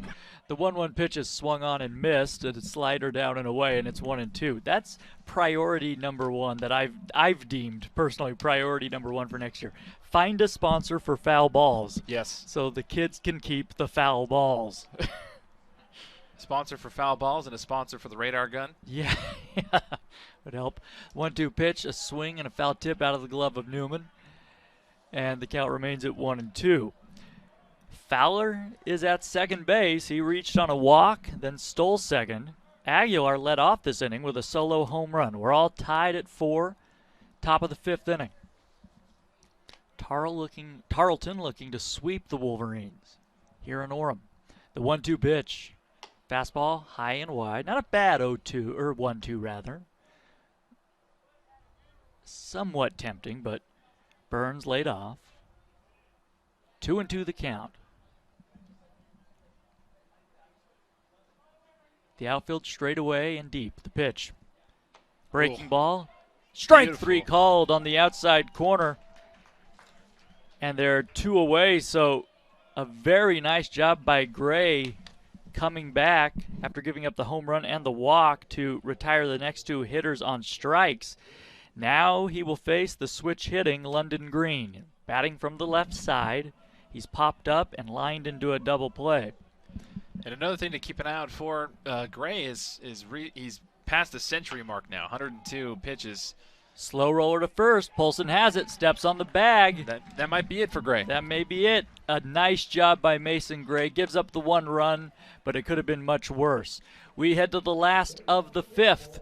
It's the Texans 4, the Wolverines 4 on the WAC Digital Network.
Four to 4 our score, last of the 5th inning.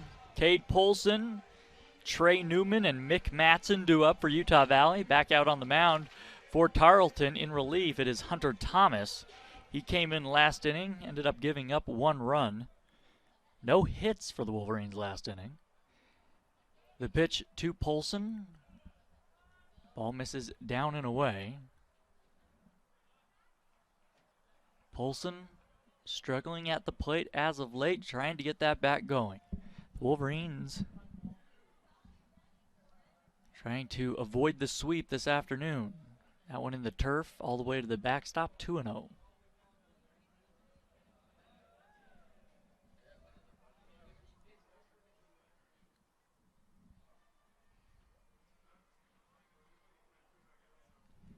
From the windup, Thomas comes home. Fastball right there on the outside corner, and the count is 2-1 to Polson. Polson has popped up in foul territory and struck out today.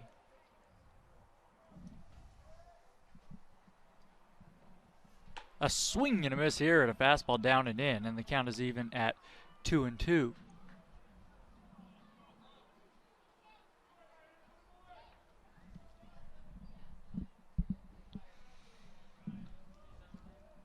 From the windup, the tall righty comes home. Slider misses wide, and the count is full. So good at bat here from Polson. Yep, full count. He's got to be mindful of the strike zone, yet still try not to chase anything he shouldn't. 3-2 pitch, a swing and a ground ball through the right side. It just caroms off the glove of Thomas Rivera and trickles into right field. And that's a little seeing eye single, and that hopefully can get Cade Andrus going at the plate. And here's Trey Newman. So a nice job by Cade. That has to feel good to just get back on base. Hey, and in the box score tomorrow, that will be a line drive. So here comes Aaron Mead. That's going to do it for Hunter Thomas. They're going to go to the bullpen. We will take a break and come back with the numbers on the new pitcher coming in. The Wolverines have the go-ahead run on base. Tie game, bottom of the 5th on the WAC Digital Network and GoUVU.com.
Bottom of the 5th inning, new pitcher for Tarleton State.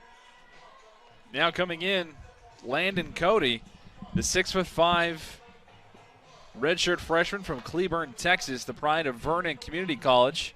Comes in with the 7.58 ERA.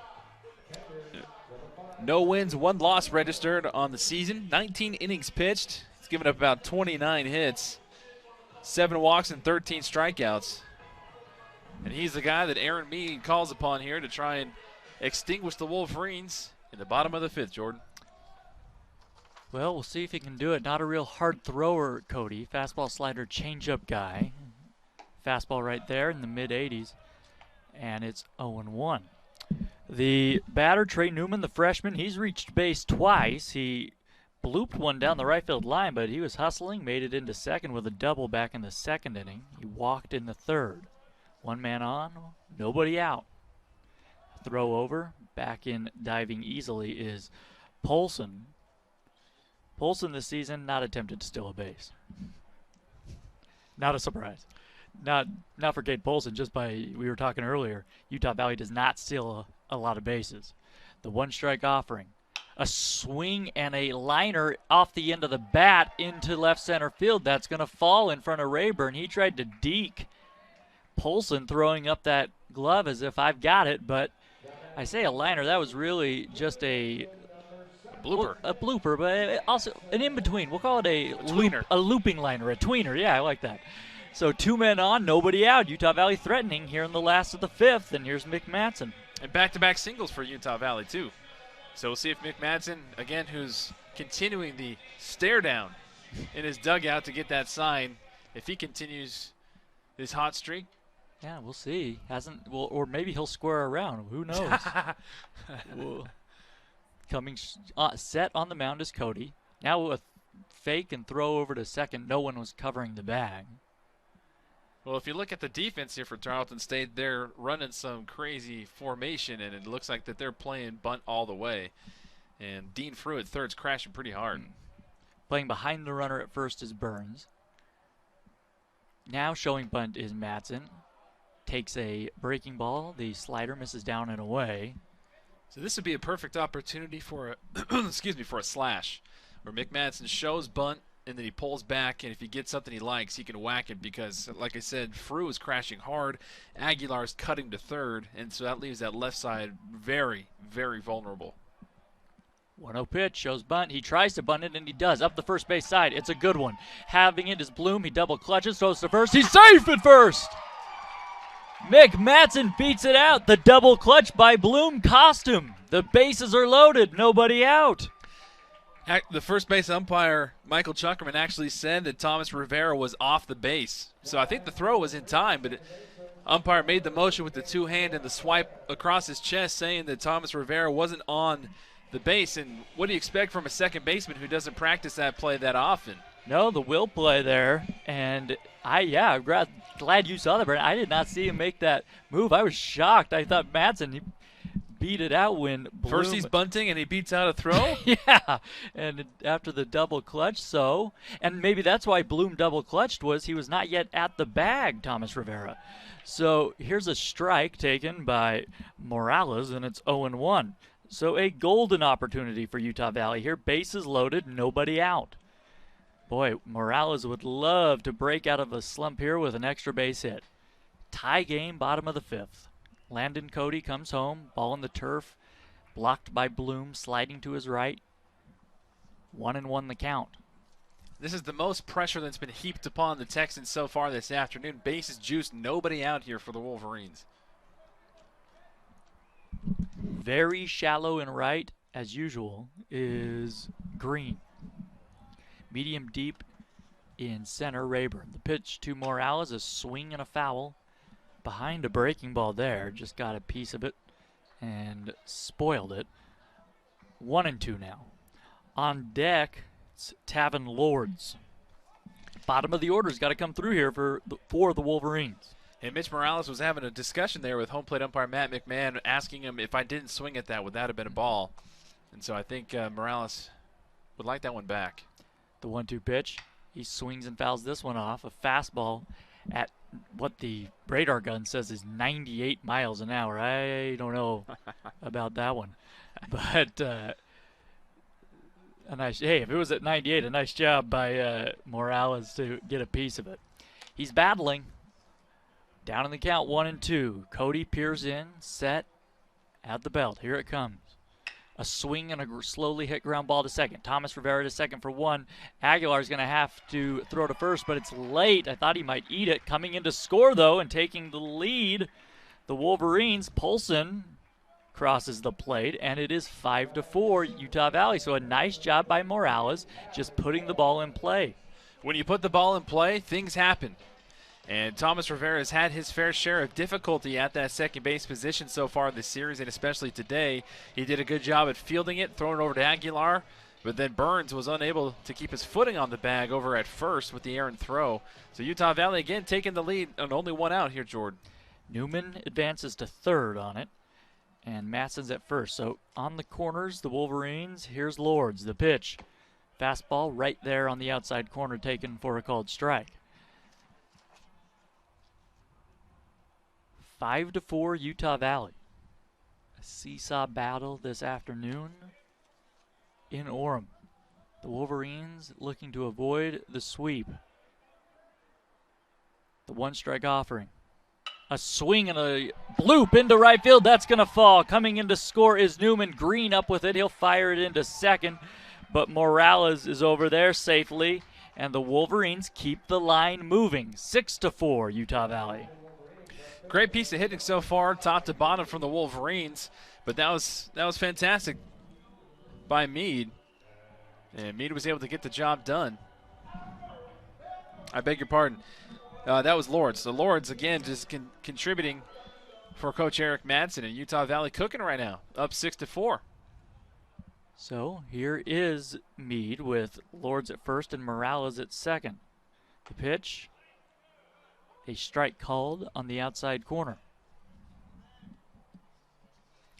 And we talked about this in the earlier innings too, Jordan, but you're really starting to see the discipline and the patience of Utah Valley at the plate work in their favor. Absolutely. Not over anxious. The 0-1 pitch, a swing and a foul, and it's 0-2 to Meade. Meade had his first collegiate hit and RBI back in the second inning. It was a little swinging bunt up the third base line. He beat it out. A run came in to score. Looking to do some more damage here. 0-2 though. Here it comes from Cody. Nope, he'll step off. And look, Morales back to the bag.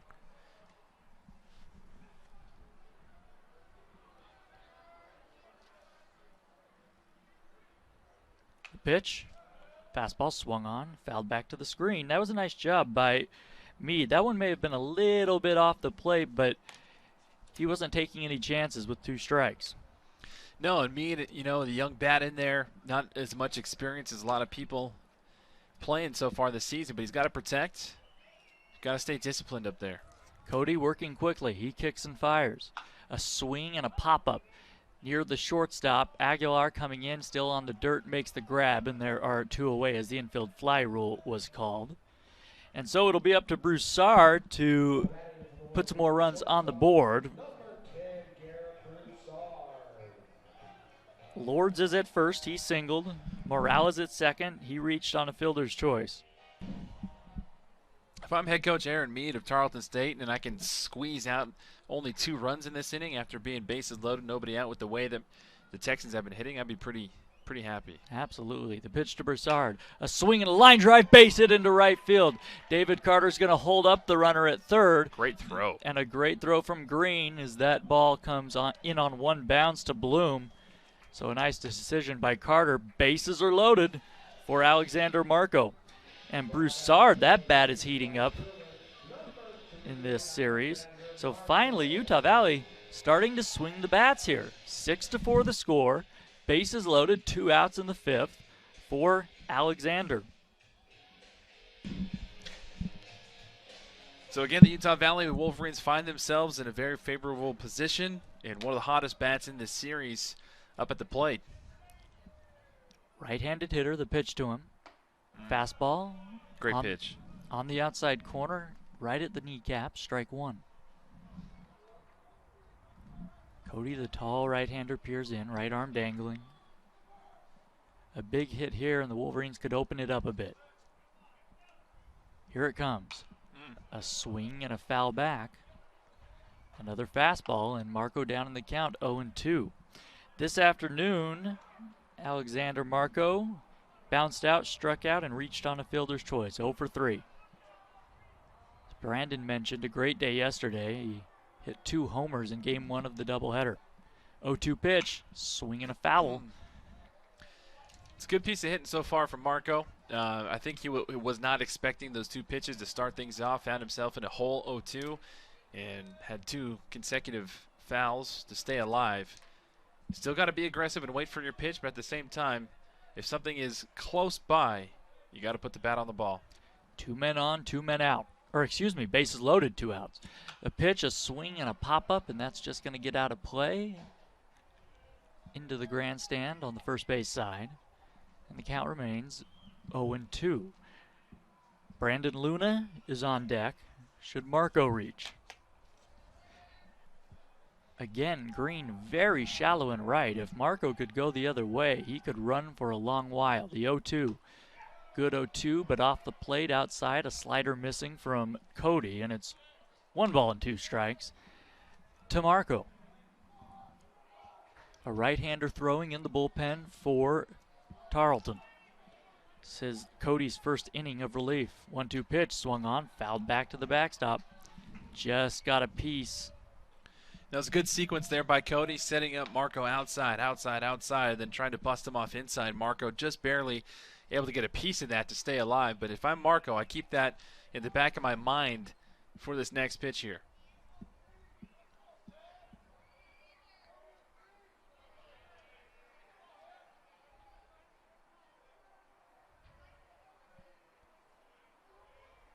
The 1-2. Slider misses down and away. Great eye. 2 balls and 2 strikes. A good 1-2, a better eye. And that's just a perfect example of what we've been talking about. You're still trying to be aggressive and wait for your pitch, something in the zone that you can hit, but not give up your bat by swinging at something. Yeah. And when you're seeing the ball well, those are the kind of balls you can lay off. Swing and a miss there, an emergency swing by Marco. He was fooled, but couldn't make contact, and the inning's over. Utah Valley plates 2, but they leave them loaded. We go to the 6th inning. It's the Wolverines 6, the Texans 4.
Six to 4, Utah Valley leading. New pitcher on. It is Dylan Cook, the left-hander for the Wolverines. This season, Cook, this will be his 8th appearance.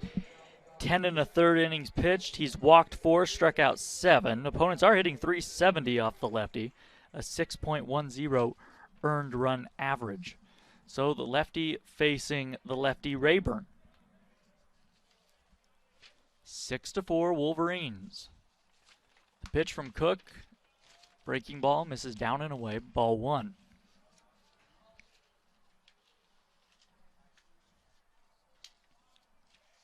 The 1-0. Way outside with the fastball. Not close. 2-0. Rayburn 0 for 2. He has reached on an error. Cook peers in. Here it comes. Fastball. Right there on the outside corner. Taken for strike 1. 2-1. Rayburn has hit lefties well this year. He's 5 for 13. Ball misses down and away. Fastball not close, and it's 3-1. Well, with a 2-run lead, Cook cannot walk the leadoff man. Here's the 3-1. Fastball on the outside corner. A good-looking pitch, and the count is full.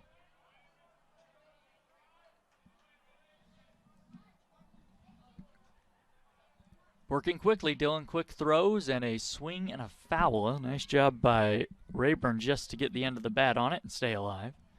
So it'll be Rayburn, Seltzer, and Frew, 5, 6, and 7 here in the Tarleton 6th. Cook winds and fires. A swing and another foul. A liner off the netting above the third base dugout. Fastball that Rayburn put an emergency swing on and just got a piece of. Cook peers in. Newman drops the sign. 3-2 pitch. A swing and a chopper up the middle. Charging Broussard. He gloves it. Sidearm to first. They got him.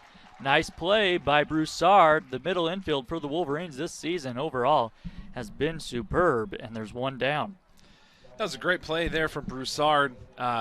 Taking a page out of the Patrick Mahomes playbook, I guess, with that sidearm motion coming across. A lot of players you'd see would try to go over the top, but Broussard, like you said, Jordan, very silky and very smooth out there, those two up in the middle between him and Morales. I think a lot of shortstops, as Seltzer takes a ball down and in, would take offense to that. Patrick Mahomes has taken that out of the Omar Vizquel playbook. The 1-0 pitch. I didn't see Derek Jeter do a lot of that sidearm stuff back in the day. Breaking ball misses down low. It's 1-1. But now, like you said, though, it virtually is everything. Even Manny Machado, Nolan Arenado at third. Yeah. That's the new style. Swing and a miss here by Seltzer. He's 0 for 2. Tonight this afternoon, I should say. 1 ball, 2 strikes. Yeah, you are right. Coming across the middle, you usually do see guys go over the top more. 1-2 pitch. Breaking ball misses outside, and the count's even at 2-2. For me, as an old first baseman, those plays were really tough because when you see a shortstop who already has his momentum coming in one direction with that sidearm, you're like, okay, where's this ball going to go? Grounder to third. Matson has it behind the bag. Takes a couple crow hops towards Beautiful first. pick. Throws it into the turf, but dug out by Polson. And they're 2 away. In those instances, that's where the turf is a good thing because the turf gives you a true hop instead of hitting the dirt and dying on you over at first. But nice play by Polson. So bases empty, 2 down. Utah Valley with a 6-4 lead. Top of the 6th. Here is Frew. He doubled in his last at bat. 1 for 2 on the afternoon. He shows bunt and pulls it back and takes a ball that was maybe off the outside. That was a pretty good-looking pitch. 1-0. Matson playing well behind the bag at third base. Now a fastball misses down and in, and it's 2-0. On deck is Spencer Bloom, the 9-hitter. Fastball up and away, and it's 3-0. So Dylan Cook's got to dig deep here and challenge Frew. Frew does have a home run in this series. 3-0 pitch from Cook. Fastball poured in there for strike 1. For Frew, that was his first homer of the year earlier in the weekend. The 3-1 pitch. Fastball right there on the outside corner. Taken for strike 2, and the count is full. Bases empty, 2 outs. Yeah, if I'm Cook, I just come right at him. And he does. A fastball swung on, lifted foul down the right field line. And the count remains at 3-2. Cook now takes a walk, rubs up the baseball. The lefty peering over the glove now. He winds and kicks, and a swing and a pop-up. He jammed through shallow center field. Coming in, it's going to be Lords. He makes the grab, and the inning is over. Well done by Dylan Cook. The Texans go down in order. We go to the last of the sixth. It's the Wolverines 6, the Texans 4 on the WAC Digital Network and GoUVU.com.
Six to 4, Utah Valley leading. We head to the last of the sixth inning.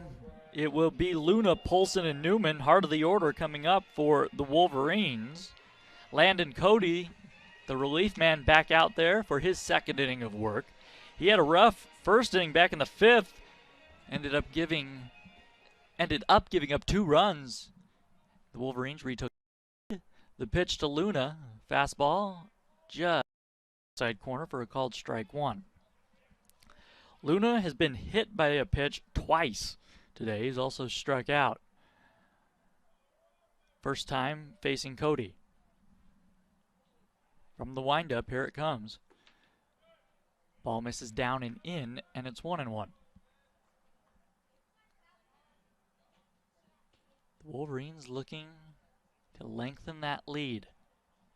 6 runs on 9 hits for Utah Valley. Changeup floats in there for a called strike 2.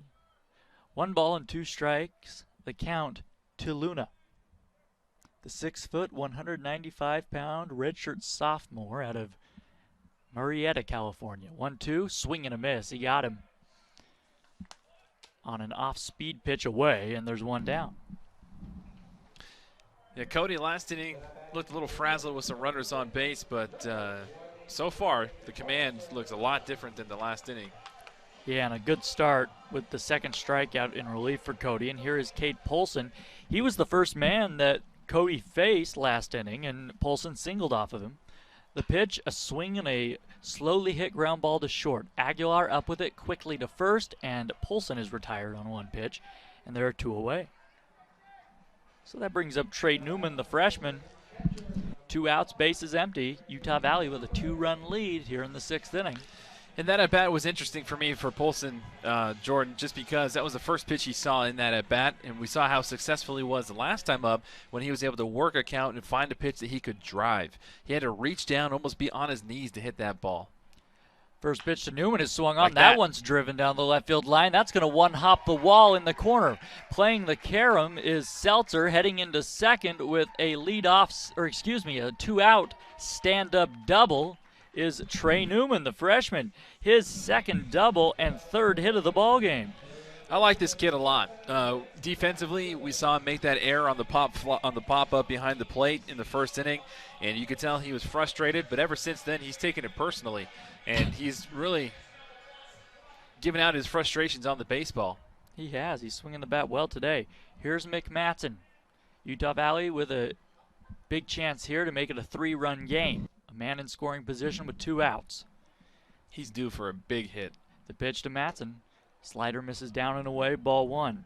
Matson has 2 hits this afternoon. One was on a bunt, and the other was a single through the right side. He is seeing the ball much better as of late. Only 1 double on the season, no home runs yet.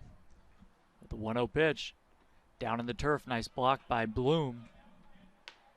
Breaking ball missing from Cody, who's yet to really been able to command that. It looks like a curveball, but I think it is actually kind of a slow slider. 2-0 coming to Matson. Here it is. Fastball. Catches that inside corner. We've seen Matt McMahon give that strike call just maybe a tiny bit off the inside all afternoon. 2-1 to Matson. Matson's average at 233 on the year. Hitting 400 with 2 outs in the inning for what it's worth. Great pitch. Great looking slow slider there. And it's 2-2. Matson was expecting fastball, and that one caught him by surprise.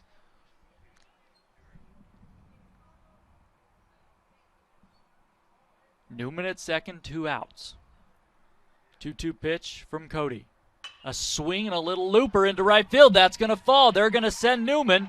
Green up with it. The throw is cut off. It is 7-4. Utah Valley. Mick Matson, another excellent piece of hitting.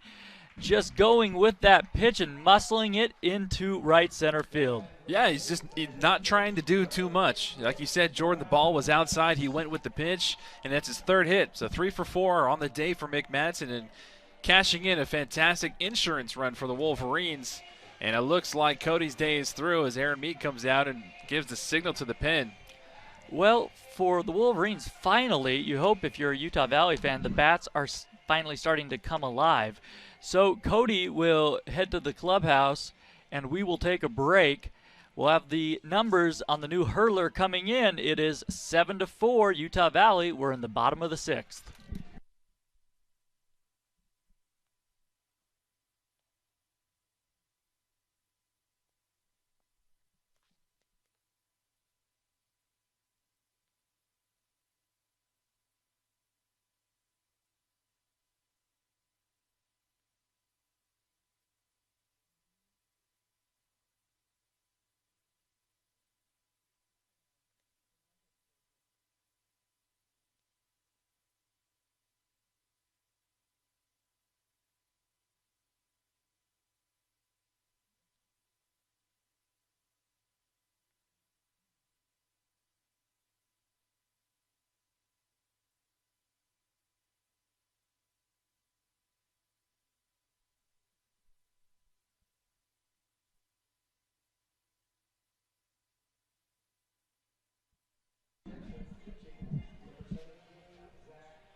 The new pitcher here for the Tarleton State Texans is our old familiar friend, the knuckle scraper, as I affectionately call him, Zach Poe. 3rd appearance so far this weekend for the Texans. Again, Coach Aaron Meade trying to give the Wolverines a different look, and this is one of the most different looks that I've ever seen, with the lowest submarine dips from that right-handed side. Yeah, Poe on the year comes in with a 4.26 earned run average, a 2-0 win-loss record. This will be his 17th appearance. Walked 21, I beg your pardon, walked 14, struck out 14. Opponents are hitting 270 off him. Yeah, yesterday in the second game, Jordan, he had 2 innings, gave up 2 hits and a run, and also walked 2. So he had a short outing yesterday in game number 2. And then we also saw him Friday night as well for a couple innings. Yeah, whenever I see Poe come in, I just think of that beating of his hideous heart. So here is Morales with a man in scoring position. Nevermore. Nevermore.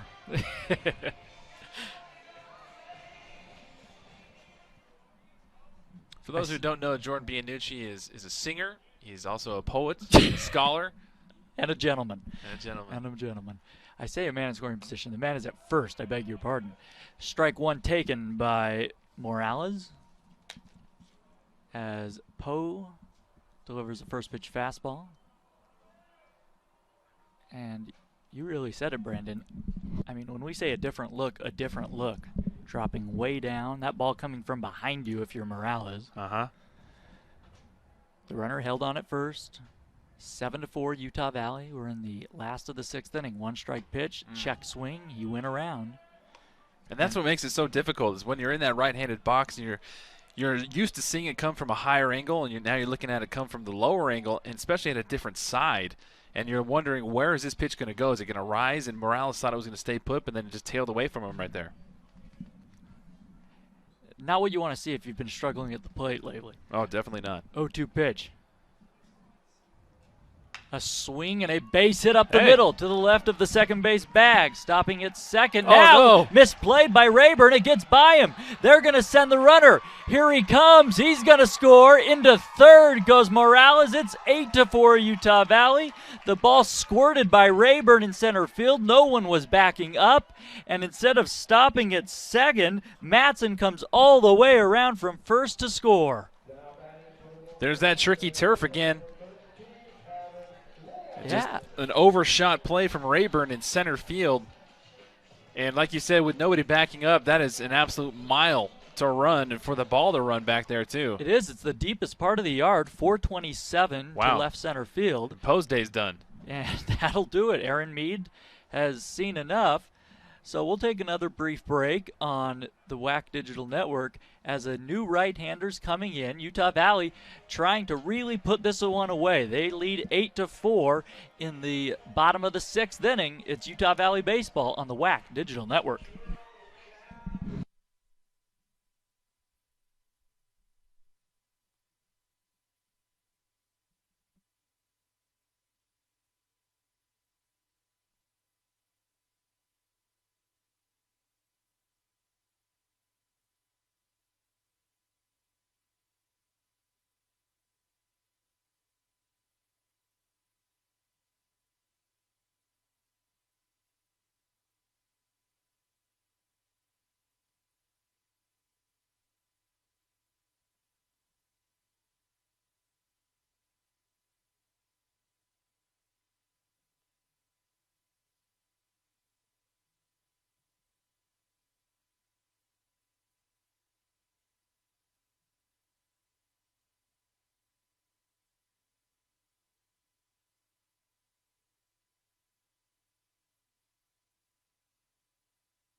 The 0-3 record, 23 innings pitched so far this season, and a 7.83 ERA, Jordan.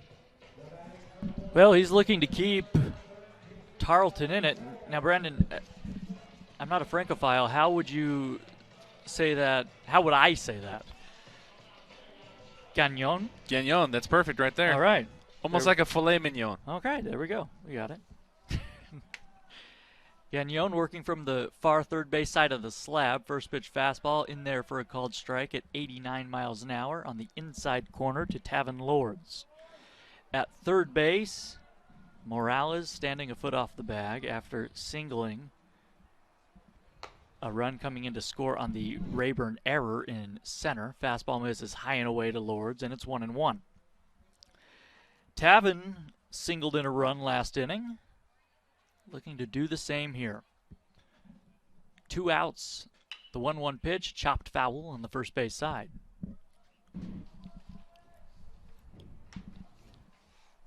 With the way that this series has gone, I mean, Utah Valley can't take anything for granted. They do have a 8-4 lead here, but they want to try and cash in as many insurance runs as they can, knowing how hot those bats of Tarleton State have been over the last 2 days. Absolutely. The 1-2 pitch swung on and chopped to first. Moving to his right. Burns on one knee now flips to first. Covering is Gagnon, and they get the out. But Utah Valley puts a 2-spot up in the 6th. We go to inning number 7. It is the Wolverines 8, the Texans 4 on the WAC Digital Network and GoUVU.com.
8-4 Utah Valley leading as we head to the 7th inning. Back it out on the mound for Utah Valley, Dylan Cook, the lefty. He will face 9-1-2 Bloom, Aguilar, and Fowler for Tarleton State. Work to do for the Texans, and it is my pleasure to hand it over for the play-by-play. Brandon, take it away. Thank you, Jordan. It looks like we're going to have a pinch hitter for Bloom, just barely announced. Number 2, the outfielder Reed Hamilton, the junior from League City, Texas, the Pride of Hill Junior College. So Cook faces Hamilton here in the top of the 7th inning. First pitch from Cook, outside corner for strike 1. Hamilton comes into this with a .222 batting average, and it hits a fly ball into shallow left field. Coming on to make the catch is Ty Mead, and that's, Jordan, like we've seen so far this weekend, although it might look like an easy catch, with that sun over here, that has been a very difficult spot for Utah Valley and for the other outfielders out there. Yeah, and we've seen that a lot this season, actually. Left fielders, it's been an adventure out there at times for Utah Valley. And that brings up Brian Aguilar. Aguilar had the solo home run his last time up to tie it up at 4 apiece. And the first pitch from Cook is outside for ball 1.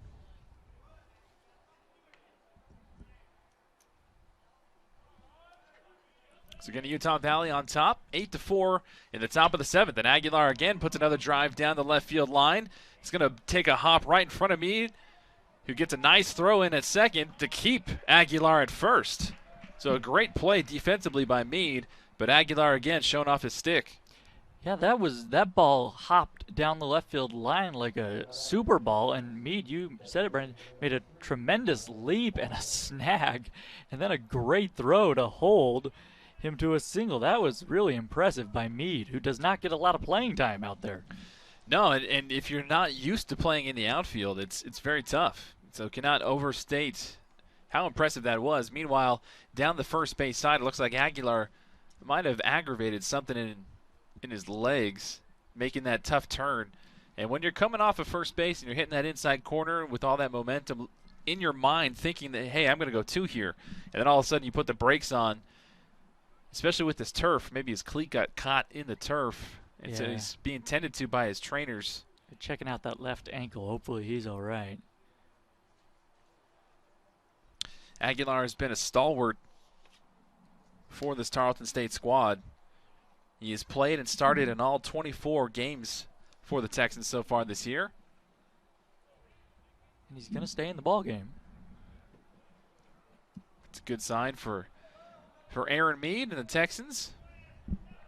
And again, the Texans, Jordan, this is what, their 10th road game? So their 10th road game, they've been on the road for a long time, and they'll go back home to face UTRGV this next week. As Cook's first offering misses to Fowler on the outside part for ball 1. Yeah, the last time the Texans were at home was April 6th. Seems like an eternity ago. And Dylan Cook paints that outside corner with the fastball for strike 1. So 1 ball, 1 strike, 1 out. Top of the 7th inning. Aguilar at first for the Texans. They trail 8-4. And Cook misses inside. 2 balls and a strike.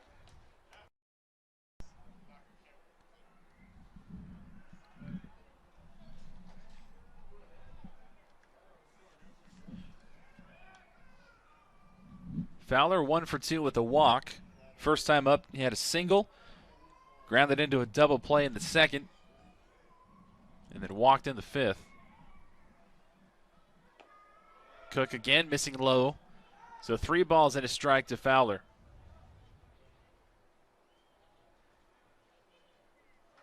I beg your pardon, 2 balls and a strike.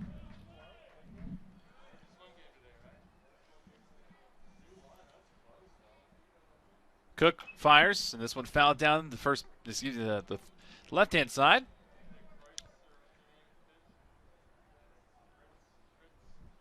And I beg your pardon, they actually threw a changeup at me here. The scorebook was a little bit behind, so it is a full count. It wasn't going crazy. It's a full count here to Fowler. Do not trust the scoreboard, Brandon, whatever you do. Here's the payoff pitch, and Cook misses too far inside for ball 4. So a leadoff single for Aguilar, and then a walk here for Cook. No movement yet in the Utah Valley bullpen. And Eric Madsen with the 4-run lead, trusting his lefty on the mound to try and get out of this inning. I should have had your back on that one, but I'm currently texting Josh Kalunke. I got a text message. He says that Gagnon, the right-hander on the mound in the top of this inning. This ball played to Madsen, taps to the bag, trucks across the diamond for the 5-3 double play to end the inning. Fantastically played there from Mick Madsen. We'll finish that pronunciation discussion on the other side. Utah Valley grabs their bats with an 8-4 lead. It's 7th inning stretch time here in Orem, Utah.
So Ian Groves comes in off the bench for Spencer Bloom as catcher for Tarleton State. They trail Utah Valley 8-4 in the bottom of the 7th inning.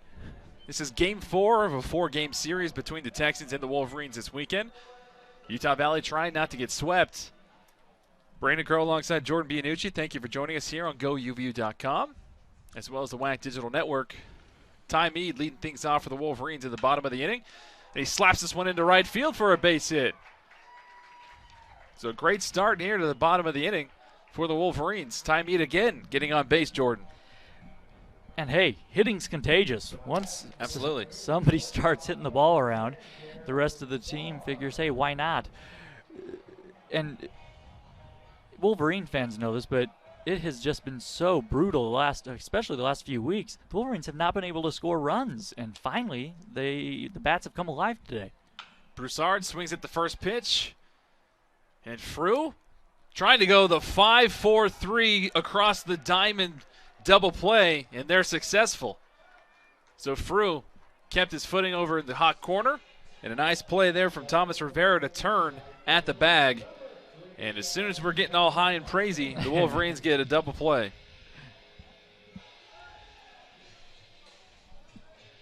Well, with that being said, I don't see Marco doing anything but striking out here.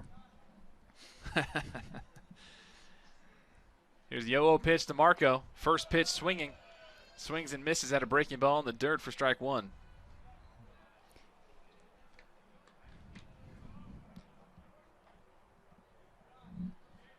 Jackson Otis getting loose in the Utah Valley bullpen.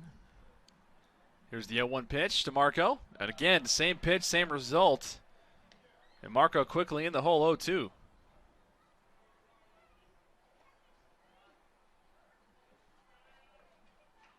Gagnon, or Gagnon, as our dear friend Josh Kalunke likes to say. 0-2 in his favor, and Marco fouls us off to the left. Marco again, solid day in game 1 yesterday, but since then has been struggling. So far today, 0 for 4 with 2 strikeouts. And trying to keep the Wolverines alive, maybe start a 2-out rally here in the bottom of the 7th. Here's the 0-2 pitch. Painted outside corner, delayed, no call. The whole infield walked that one off, and home plate umpire Matt McMahon holding still. Well, they took their cue from Bloom behind home plate. He was headed to the dugout, and when he realized it was a ball, he turned around to McMahon and patted his chest and said, "That's my bad. I did not mean to show you up." Wow. So what looked like calling third strike is now turned into a 2-2 count here for Alexander Marco. So 2 balls, 2 strikes, 2 outs here in the bottom of the 7th for Marco and the Wolverines.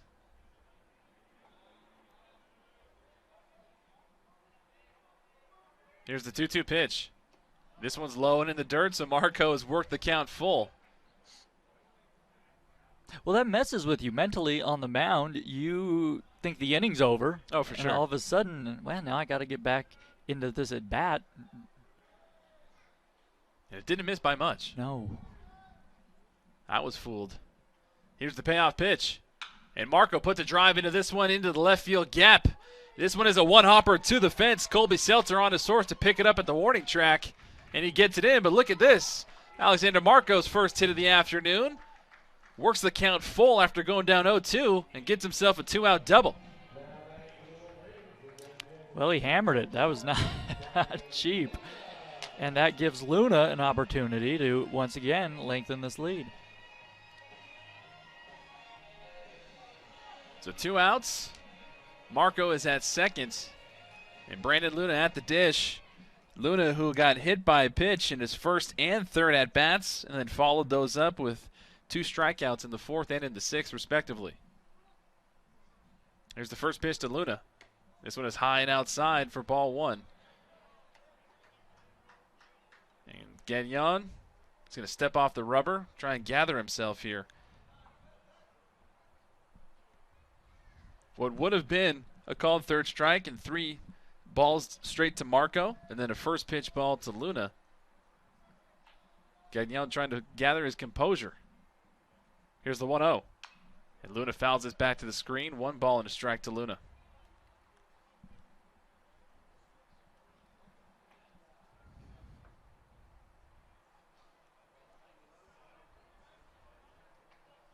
It's another beautiful day for a ball game out here in Orem, Utah. doTERRA Field.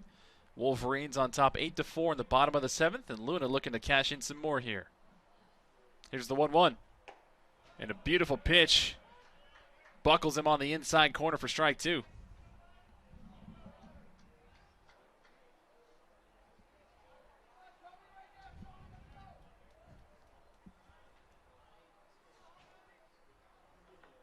Luna's got a battle. Try and keep the Wolverines' bats alive here in the bottom of the 7th. Here's the 1-2. Again, Gagnon misses high and outside for ball 2.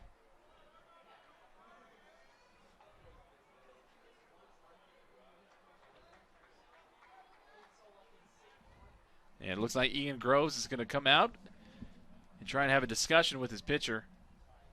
Groves, who got the start the last couple of days, started with the afternoon off. And they just brought him back in, try and get a little exercise before they travel out today to go back to Texas. A right-hander beginning to get loose in a hurry for Tarleton down in the bullpen. Yeah, the Texans will head back home and face New Mexico State next weekend. Meanwhile, on the out-of-town scoreboard, New Mexico State is trailing Grand Canyon 7-0. That game in the top of the 5th inning. Gagnon is the 4th pitcher this afternoon for the Tarleton State Texans. Here's the 2-2 to Luna. Luna, big swing and a miss, and he goes down for his 3rd strikeout of the afternoon. Wolverines are retired in the bottom of the inning, but they still have an 8-4 lead. We're going to the top of the 8th here in Orem, Utah. You're watching WAC Baseball, Wolverine Baseball, on the WAC Digital Network and GoUVU.com.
Top of the 8th inning, Utah Valley on top 8-4. We're going to send it over to Jordan Bianucci. Thank you very much, Brandon, as a strike falls in there on the outside corner. Strike 1 to Burns. It'll be Burns, Green, and Rayburn here in the 8th. Texans trailing by 4 runs. Here's a swing and a high drive deep into right center field. Lord's going back near the track, reaches up, makes the grab as he just meets the wall to the left of where the 388 marker would be, and there's 1 away. So Burns gives that one a ride, but 1 down. Utah Valley with that 4-run lead here in the late innings. It will be Green with the bases empty. Dylan Cook back out there for his 3rd inning of relief work. He's been very good. The pitch is swung on and a smash down the left field line. It one hops the wall. The carom gets past Hacker, just recently put into the ball game. And into second with a 1-out double is Green. So London Green stays hot. That ball was absolutely hammered, and the ricochet flew right past Andrew Hacker, the defensive replacement in there for Meade. So now a left-handed bat will come to the plate in Rayburn. Yeah, these dimensions out here are pretty funky. I mean, these walls, they're not straight at all. It's a corner that goes right there in the middle of left field, and it goes into a deeper corner into left center, and then comes to another corner in right center before finally curving out in right. The pitch to Rayburn is swung on off the end of the bat, a little bloop into center, coming in and diving. Lords, he makes the grab. A headlong dive by Tavin Lords, and he robs Rayburn of a base hit, and there are 2 away. Just a little bloop into shallow right center field. Lords had to come quite a ways to make that play, and he did it. A superb play in center field. Here's Seltzer with a man at second and 2 gone. Yeah, Lawrence had a beautiful jump. I mean, that's one of the most difficult plays to make is when you're at center field looking straight on and a ball's hit like that to you. You're not sure where it's coming, but a beautiful play. Seltzer swings and fouls the first pitch back, an off-speed pitch from Cook. Yeah, you mentioned the outfield walls. Very quirky dimensions. It actually, in my opinion, it makes it a lot of fun. 305 down the left field line, a really short porch. 312 down the right field line. And then Death Valley out in left center field. 427 to left center, 408 to dead center. 0-1 pitch misses high and wide, and it's 1-1, another off-speed pitch from Cook there. And you're right, the walls are not perfectly round, as in, I mean, they jet in, they jet out at odd, sharp angles. The 1-1 pitch, breaking ball just missed, maybe a bit inside. Good pitch there from Cook. It's 2-1. Yeah, not sure where that one missed, but at least home plate umpire Matt McMahon has been pretty consistent all game long for both sides. But it is tough when you feel like you've got that spot. Here's the 2-1 to Seltzer. A swing and a pop-up down the right field line. Foul territory. Giving chase is Polson. Marco can't get there either, and it falls just in front of that bullpen fence in foul territory. Count even at 2-2. The Wolverines will be back in action here at doTERRA Field at UCCU Ballpark on Tuesday night. They take on the Utes. They come down, make the 40-minute drive down I-15. The only time Utah will visit Orem this season. So plenty of good seats still available for that one. The forecast should be nice. Yeah, should be a nice night for a little in-state rivalry. 2-2 pitch. Breaking ball just missed below the knees, and the count runs full. We were talking about in-state rivalries. Dixie State on the out-of-town scoreboard, they're beating California Baptist 6-2. Wow. If Dixie State can pull that out, I think if I'm not mistaken, they'll have taken 3 of 4 from Cal Baptist this weekend. A swing and a foul, high and off to the right. The Trailblazers are a good baseball team this year. They could take 3 of 4 from Cal Baptist. They beat BYU. They beat Utah. That's a good team that the Wolverines are going to have a heck of a time with for many years to come. 3-2 coming to Seltzer. Oh, beautiful. Strike 3 called on the outside corner. Got him looking. One man left for Tarleton. No runs onto the last of the 8th inning. It's the Wolverines 8, the Texans 4 on the WAC Digital Network and GoUVU.com.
Well, don't forget, fans, to stick around after the ball game for a brief post-game commentary, as we'll talk about this one and just a brief preview, or detail a brief preview of the Utes coming into town on Tuesday night. But this one not over yet. Utah Valley leading 8-4. Polson leading things off.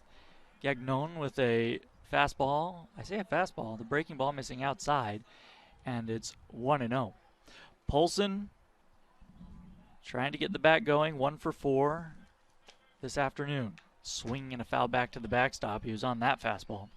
Just a little late, and it's 1-1. Newman on deck, Matson in the hole.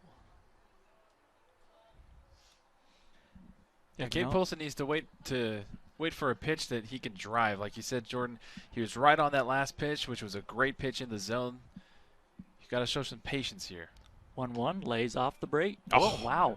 Laid off a pitch that looked off the outside, and instead, the home plate umpire, Matt McMahon, says strike 2. So that's a tough call. If you're Polson, you're not going great at the plate. You seem to make a nice job deciding not to swing. Now he strikes out on a fastball that froze him on the outside corner, and Polson is down on strike. So it goes for Cade Polson right now. 1 away, and here's Newman. Yeah, that was a tough break there for Cade Polson. I thought, just because the catcher is set up outside and you hit their spot, I thought that was a little outside from where we stand. I mean, especially if they're going to not call the third strike last inning. And then ring him up on that one. Newman, the freshman, was thrust into the starting lineup late today when Drew Sims was scratched before the ball game. First pitch in there for a called strike. Gagnon has found that sweet spot. Like the last 4 pitches have been in the same spot in that outside corner. And hey, if McMahon's going to call it, he's going to keep pushing the boundary out there, go farther and farther out. 0-1 pitch to Newman. Again, a fastball on the outside, and Newman fouls it off high and off to the right. 89-mile-an-hour fastball. Well, in the top of the 9th for the Texans, it will be Frew, Hamilton, and Aguilar, bottom 8, 9, and 1 duo. 8-4, Utah Valley leading. Bases empty, 1 out here in the bottom of the 8th.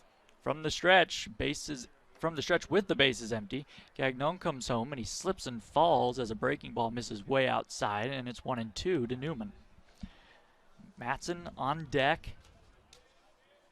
Wolverines leading by 4 runs, but they'd like to get more.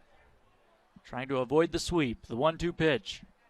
A swing and a ground ball into the hole at short. Playing back was Aguilar. He picks it up, throws to first in the dirt. Burns can't hold on to it.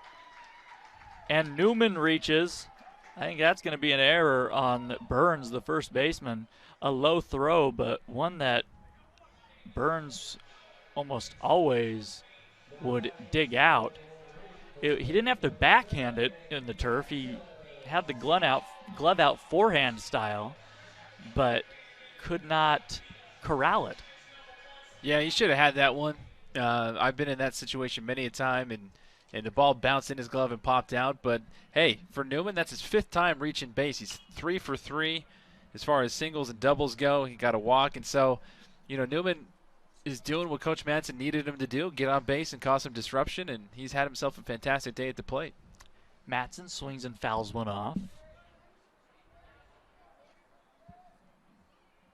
The 0-1 pitch coming to Mick. Fastball down in the zone, and it's 1-1. Madsen, he's swinging the bat well. 3 hits and an RBI this afternoon. He's reached base all 4 times he's come to the bat. 0-1 the count. The pitch to him. Slider on the outside corner just below the knees, taken for strike 2. 1 ball and 2 strikes. So now as a hitter, you have to change your approach. If you know that that's exactly what's going to be happening, then you know that even if you wouldn't normally swing at those, you got to throw your bat at it. 1-2 pitch. A swing and a drive down the right field line, slicing foul. And Madsen did just that right there. A ball low in the zone. Could not afford to take it. And we'll do it again. 1 man on, 1 man out. Here in the bottom of the 8th inning. Utah Valley with an 8-4 lead. Newman held on by Burns at first. Here's the pitch. 1-2 swung on. He got jammed into right center field. Going back is Rayburn. That one really carrying. Rayburn reaches up and makes the grab as he stumbles and falls to the ground. A beautiful grab by Rayburn. Heading back to first is Newman. Boy, Madsen, I thought he got sawed off on that, but that ball just kept going, and Rayburn tracked it down. Well, you mentioned, Jordan, earlier that we are here in Orem, in the Wasatch Mountains, and the ball does fly. I thought the same thing you did, that he didn't get all of that, but that thing carried a lot further than I thought he did. But Zach Gagnon, the pitcher, took his hat off and tipped it to center fielder Wade Rayburn and made a fantastic catch, never stops running. So here is Mitch Morales with 2 outs. Ball misses down and away. A fastball from Gagnon. Morales singled in a run back in the 5th inning, trying to get that bat going. I say he singled in a run. He knocked in a run on a fielder's choice. The pitch to him. Off speed, misses off the outside corner, and it's 2-0. You see right there, that didn't look as far outside as all those other pitches, but because Ian Groves was set up inside and had to reach out for it, it made it look like it was further out than it was, even though I feel like that was in the same spot that McMahon's been calling all day. 2-0 pitch. A swing and a miss. Big cut by Morales. And it's 2-1. 88-mile-an-hour fastball there from the kid out of Quebec.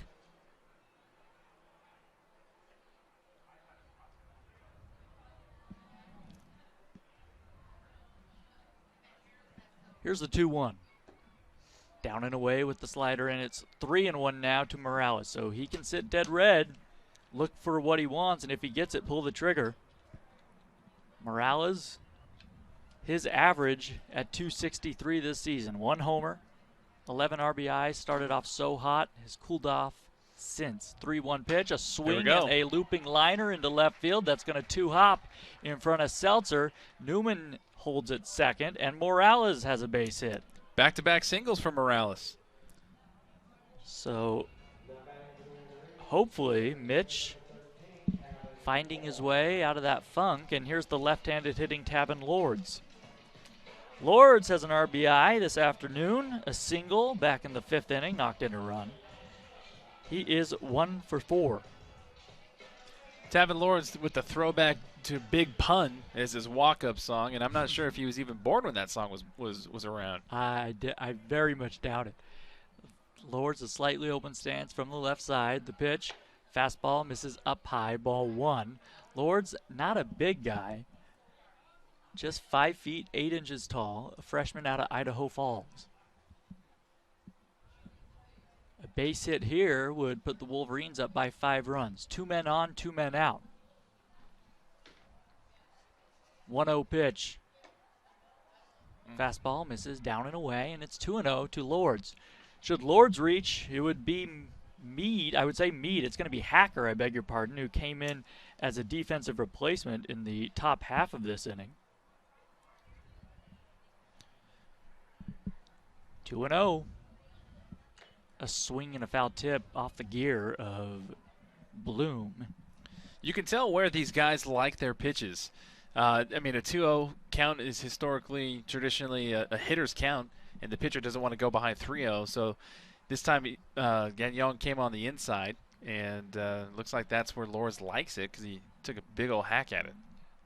Yeah, he was looking for that one. The 2-1 pitch, a swing and a foul back, out of play, 88-mile-an-hour fastball. This one on the outer portion of the plate. And the count's even at 2-2. Lords this year hitting .226. He's had 53 at-bats. 1 double, 1 triple. The Wolverines could use some more extra base hits. Plenty of singles, but this year and even today, not a ton of doubles, triples, home runs. 2-2 pitch, a swing and a ground ball to the left of the second baseman, Thomas Rivera, ranging with his momentum, taking him toward the first base side, throws out Lords. A nice play by Thomas Rivera, and the inning's over. Utah Valley strands 2, no runs. Last chance for the Texans. We go to inning number 9. It's Utah Valley 8, Tarleton 4.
Utah Valley 3 outs away from avoiding the sweep, getting a win here at home.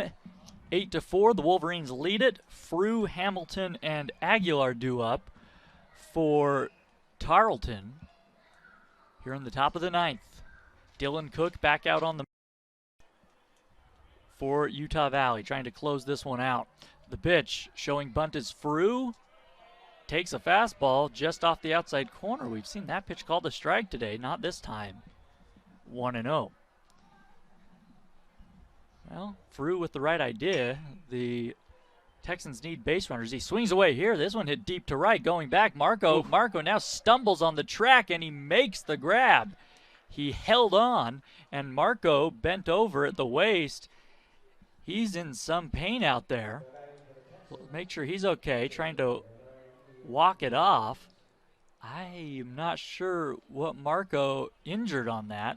So it looked like what happened, Jordan, from my vantage point, is he kind of lost track of the ball for a moment, and then when he got to the warning track and made the catch, we saw him go down to his knee. So it looked like his right leg got a little bit buckled in the turf on the warning track because we saw him make the catch on his knees, and so it looked like it kind of just gave out on him.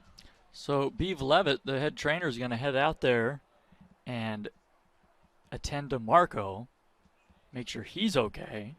The batter should be Hamilton, coming to face Dylan Cook. For Dylan Cook, this is his 4th inning of work. I think he would be in line for the save. if he can hang on here as Levitt checks out Marco. And you really hope Alexander's all right. Swinging the bat pretty well right now. It's nothing too serious as we see Eric Madsen, the head coach for Utah Valley, walking back. I think just a little bit of a tweak to some stretching might help out, and we see him jumping up and down. And so he'll be all right. But it's just interesting, Jordan. So far this weekend, we've seen players on both teams in the outfield have trouble trying to track down these baseballs. And if you're in Marco's position out there in right field and you're looking back, technically north here in Utah, there's no buildings or anything that he can lose that ball in. It's just the sky, and at this time of day with how bright it is, it can be very difficult to see that baseball. And now we're going to have a pinch hitter. It's going to be Ian Groves to bat for Hamilton. So Groves, a right-handed batter, takes a ball up and away. Breaking ball missed from Cook. Groves, 43 at-bats this season, hitting .209. There's a fastball at the knees, called for strike one. 1-1 the count to him. Groves in this series has had just 3 at-bats. He's 1 for 3. He swings here and lines one into right field, a base hit off the end of the bat. Marco up with it, and so a 1-out single for Groves, and Tarleton is alive here in the 9th. The Wolverines with that 4-run lead. That turns the lineup over. Here is Aguilar. Aguilar, 2 for 4 this afternoon. He hit a solo shot over the left field wall back in the 5th inning. Well, no better time than now to turn a double play ball if you're Utah Valley. The pitch to Aguilar, a swing and a miss. Fastball on the outside corner. Aguilar with his tiny stature, but a big bat, like he said, with that home run, very reminiscent to me of Jose Altuve. Yeah, does have that power. Not nearly as short as Altuve, as he swings and chops one foul on the third base side. Altuve at 5'3", 5'4". What do we have? Aguilar is 5'8". They have him listed at with the cleats on. At least, that's right. Out of San Antonio. The 0-2 pitch. Here it comes from the lefty. A swing and a ground ball foul down the third base line. And it's 0-2. So Cook with another breaking ball and Aguilar out in front. Fowler is on deck. 8-4 Wolverines. Top of the 9th. Aguilar again crowding that inside part of the plate, so he likes to pull those outside pitches. See if he can get him to roll over on one. Here's a swing and a high drive deep to left. It's going to hang up there, though, for Hacker. Hacker in front of the track makes the grab. Trying for second. Tagging. Coming in is out at second base is Groves. And Utah Valley wins the ball game by a final of 8-4. They avoid the sweep. A walk-off assist from the outfield. Fantastic throw from Hacker. That was beautiful. Great throw by Hacker. No idea what Groves was doing, down 8-4, trying to tag on that play. But that'll do it. The Wolverines win it. They avoid the sweep, and the bats finally come alive for Utah Valley in this one. We'll take a break, come back with the final totals. Once again, the final, the Wolverines 8, the Texans 4. We'll be back after this.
Back here at UCCU Ballpark, Jordan Bianucci alongside Brandon Crow. Utah Valley gets the win today, beating Tarleton State 8-4. And Brandon, the bats finally came alive for the Wolverines. Yeah, it's amazing when you start putting the ball in play and forcing the defense to make some plays. And like you said, Jordan, hitting is contagious, and Utah Valley was able to get the better of Tarleton State. And what I liked most is that Utah Valley came from behind. They were down 3-0 quickly in the bottom of, the top of the first, but then right in the bottom of the second, they responded with 3 of their own to tie it up and make it a new ball game. They did. That's a great point. The Wolverines could have easily gotten down at that point on themselves. They've been struggling so mightily, but they responded and ultimately win this one, avoid the sweep, and they crawl back out of last place. They are currently now would be the 6th seed in the WAC tournament with Northern Colorado idle this afternoon. Well, we hope you enjoyed this broadcast. Our next broadcast will be on Tuesday night as Utah makes the trek down. The Utes are here at doTERRA Field. Plenty of good seats still available. Should be a good one, an in-state rivalry, and we will have that for you here. First pitch scheduled for 6 p.m. Mountain Daylight Time. Well, let's take a look at the final totals for this one. 4 runs on 8 hits, 3 errors for Tarleton State. The Wolverines had 8 runs on 15 hits, 3 errors in the field. Not a tremendously clean game defensively for either team, but some really superb defensive plays throughout. The win goes to Mason Gray. He improves to 2-4, and that's some karma for you because Mason Gray did not pitch the best he's pitched all year, but he gets the win where when he has pitched really well, he's been saddled with tough losses throughout this season. Thomas gets the loss. He falls to 0-4, and Dylan Cooks picks up his first save of the season. The Wolverines improve to 7-26 overall, 5-15 in WAC play. They get their second win on this doTERRA turf. Tarleton State falls to 15-24 overall, 8-12 in conference play. The time of the ball game was 2 hours and 57 minutes. The official attendance 607 on a cool but sunny day at the ballpark. Well, for my partner, I am Jordan Bianucci. We're going to say so long. Brandon, thanks for joining me today. For our colleague, we should say Ryan Pickens, who is on assignment. He'll be back with us, I believe, on Tuesday. We'll say good afternoon and bid you adieu from UCCU Ballpark in Orem. Once again, the final, Utah Valley 8, Tarleton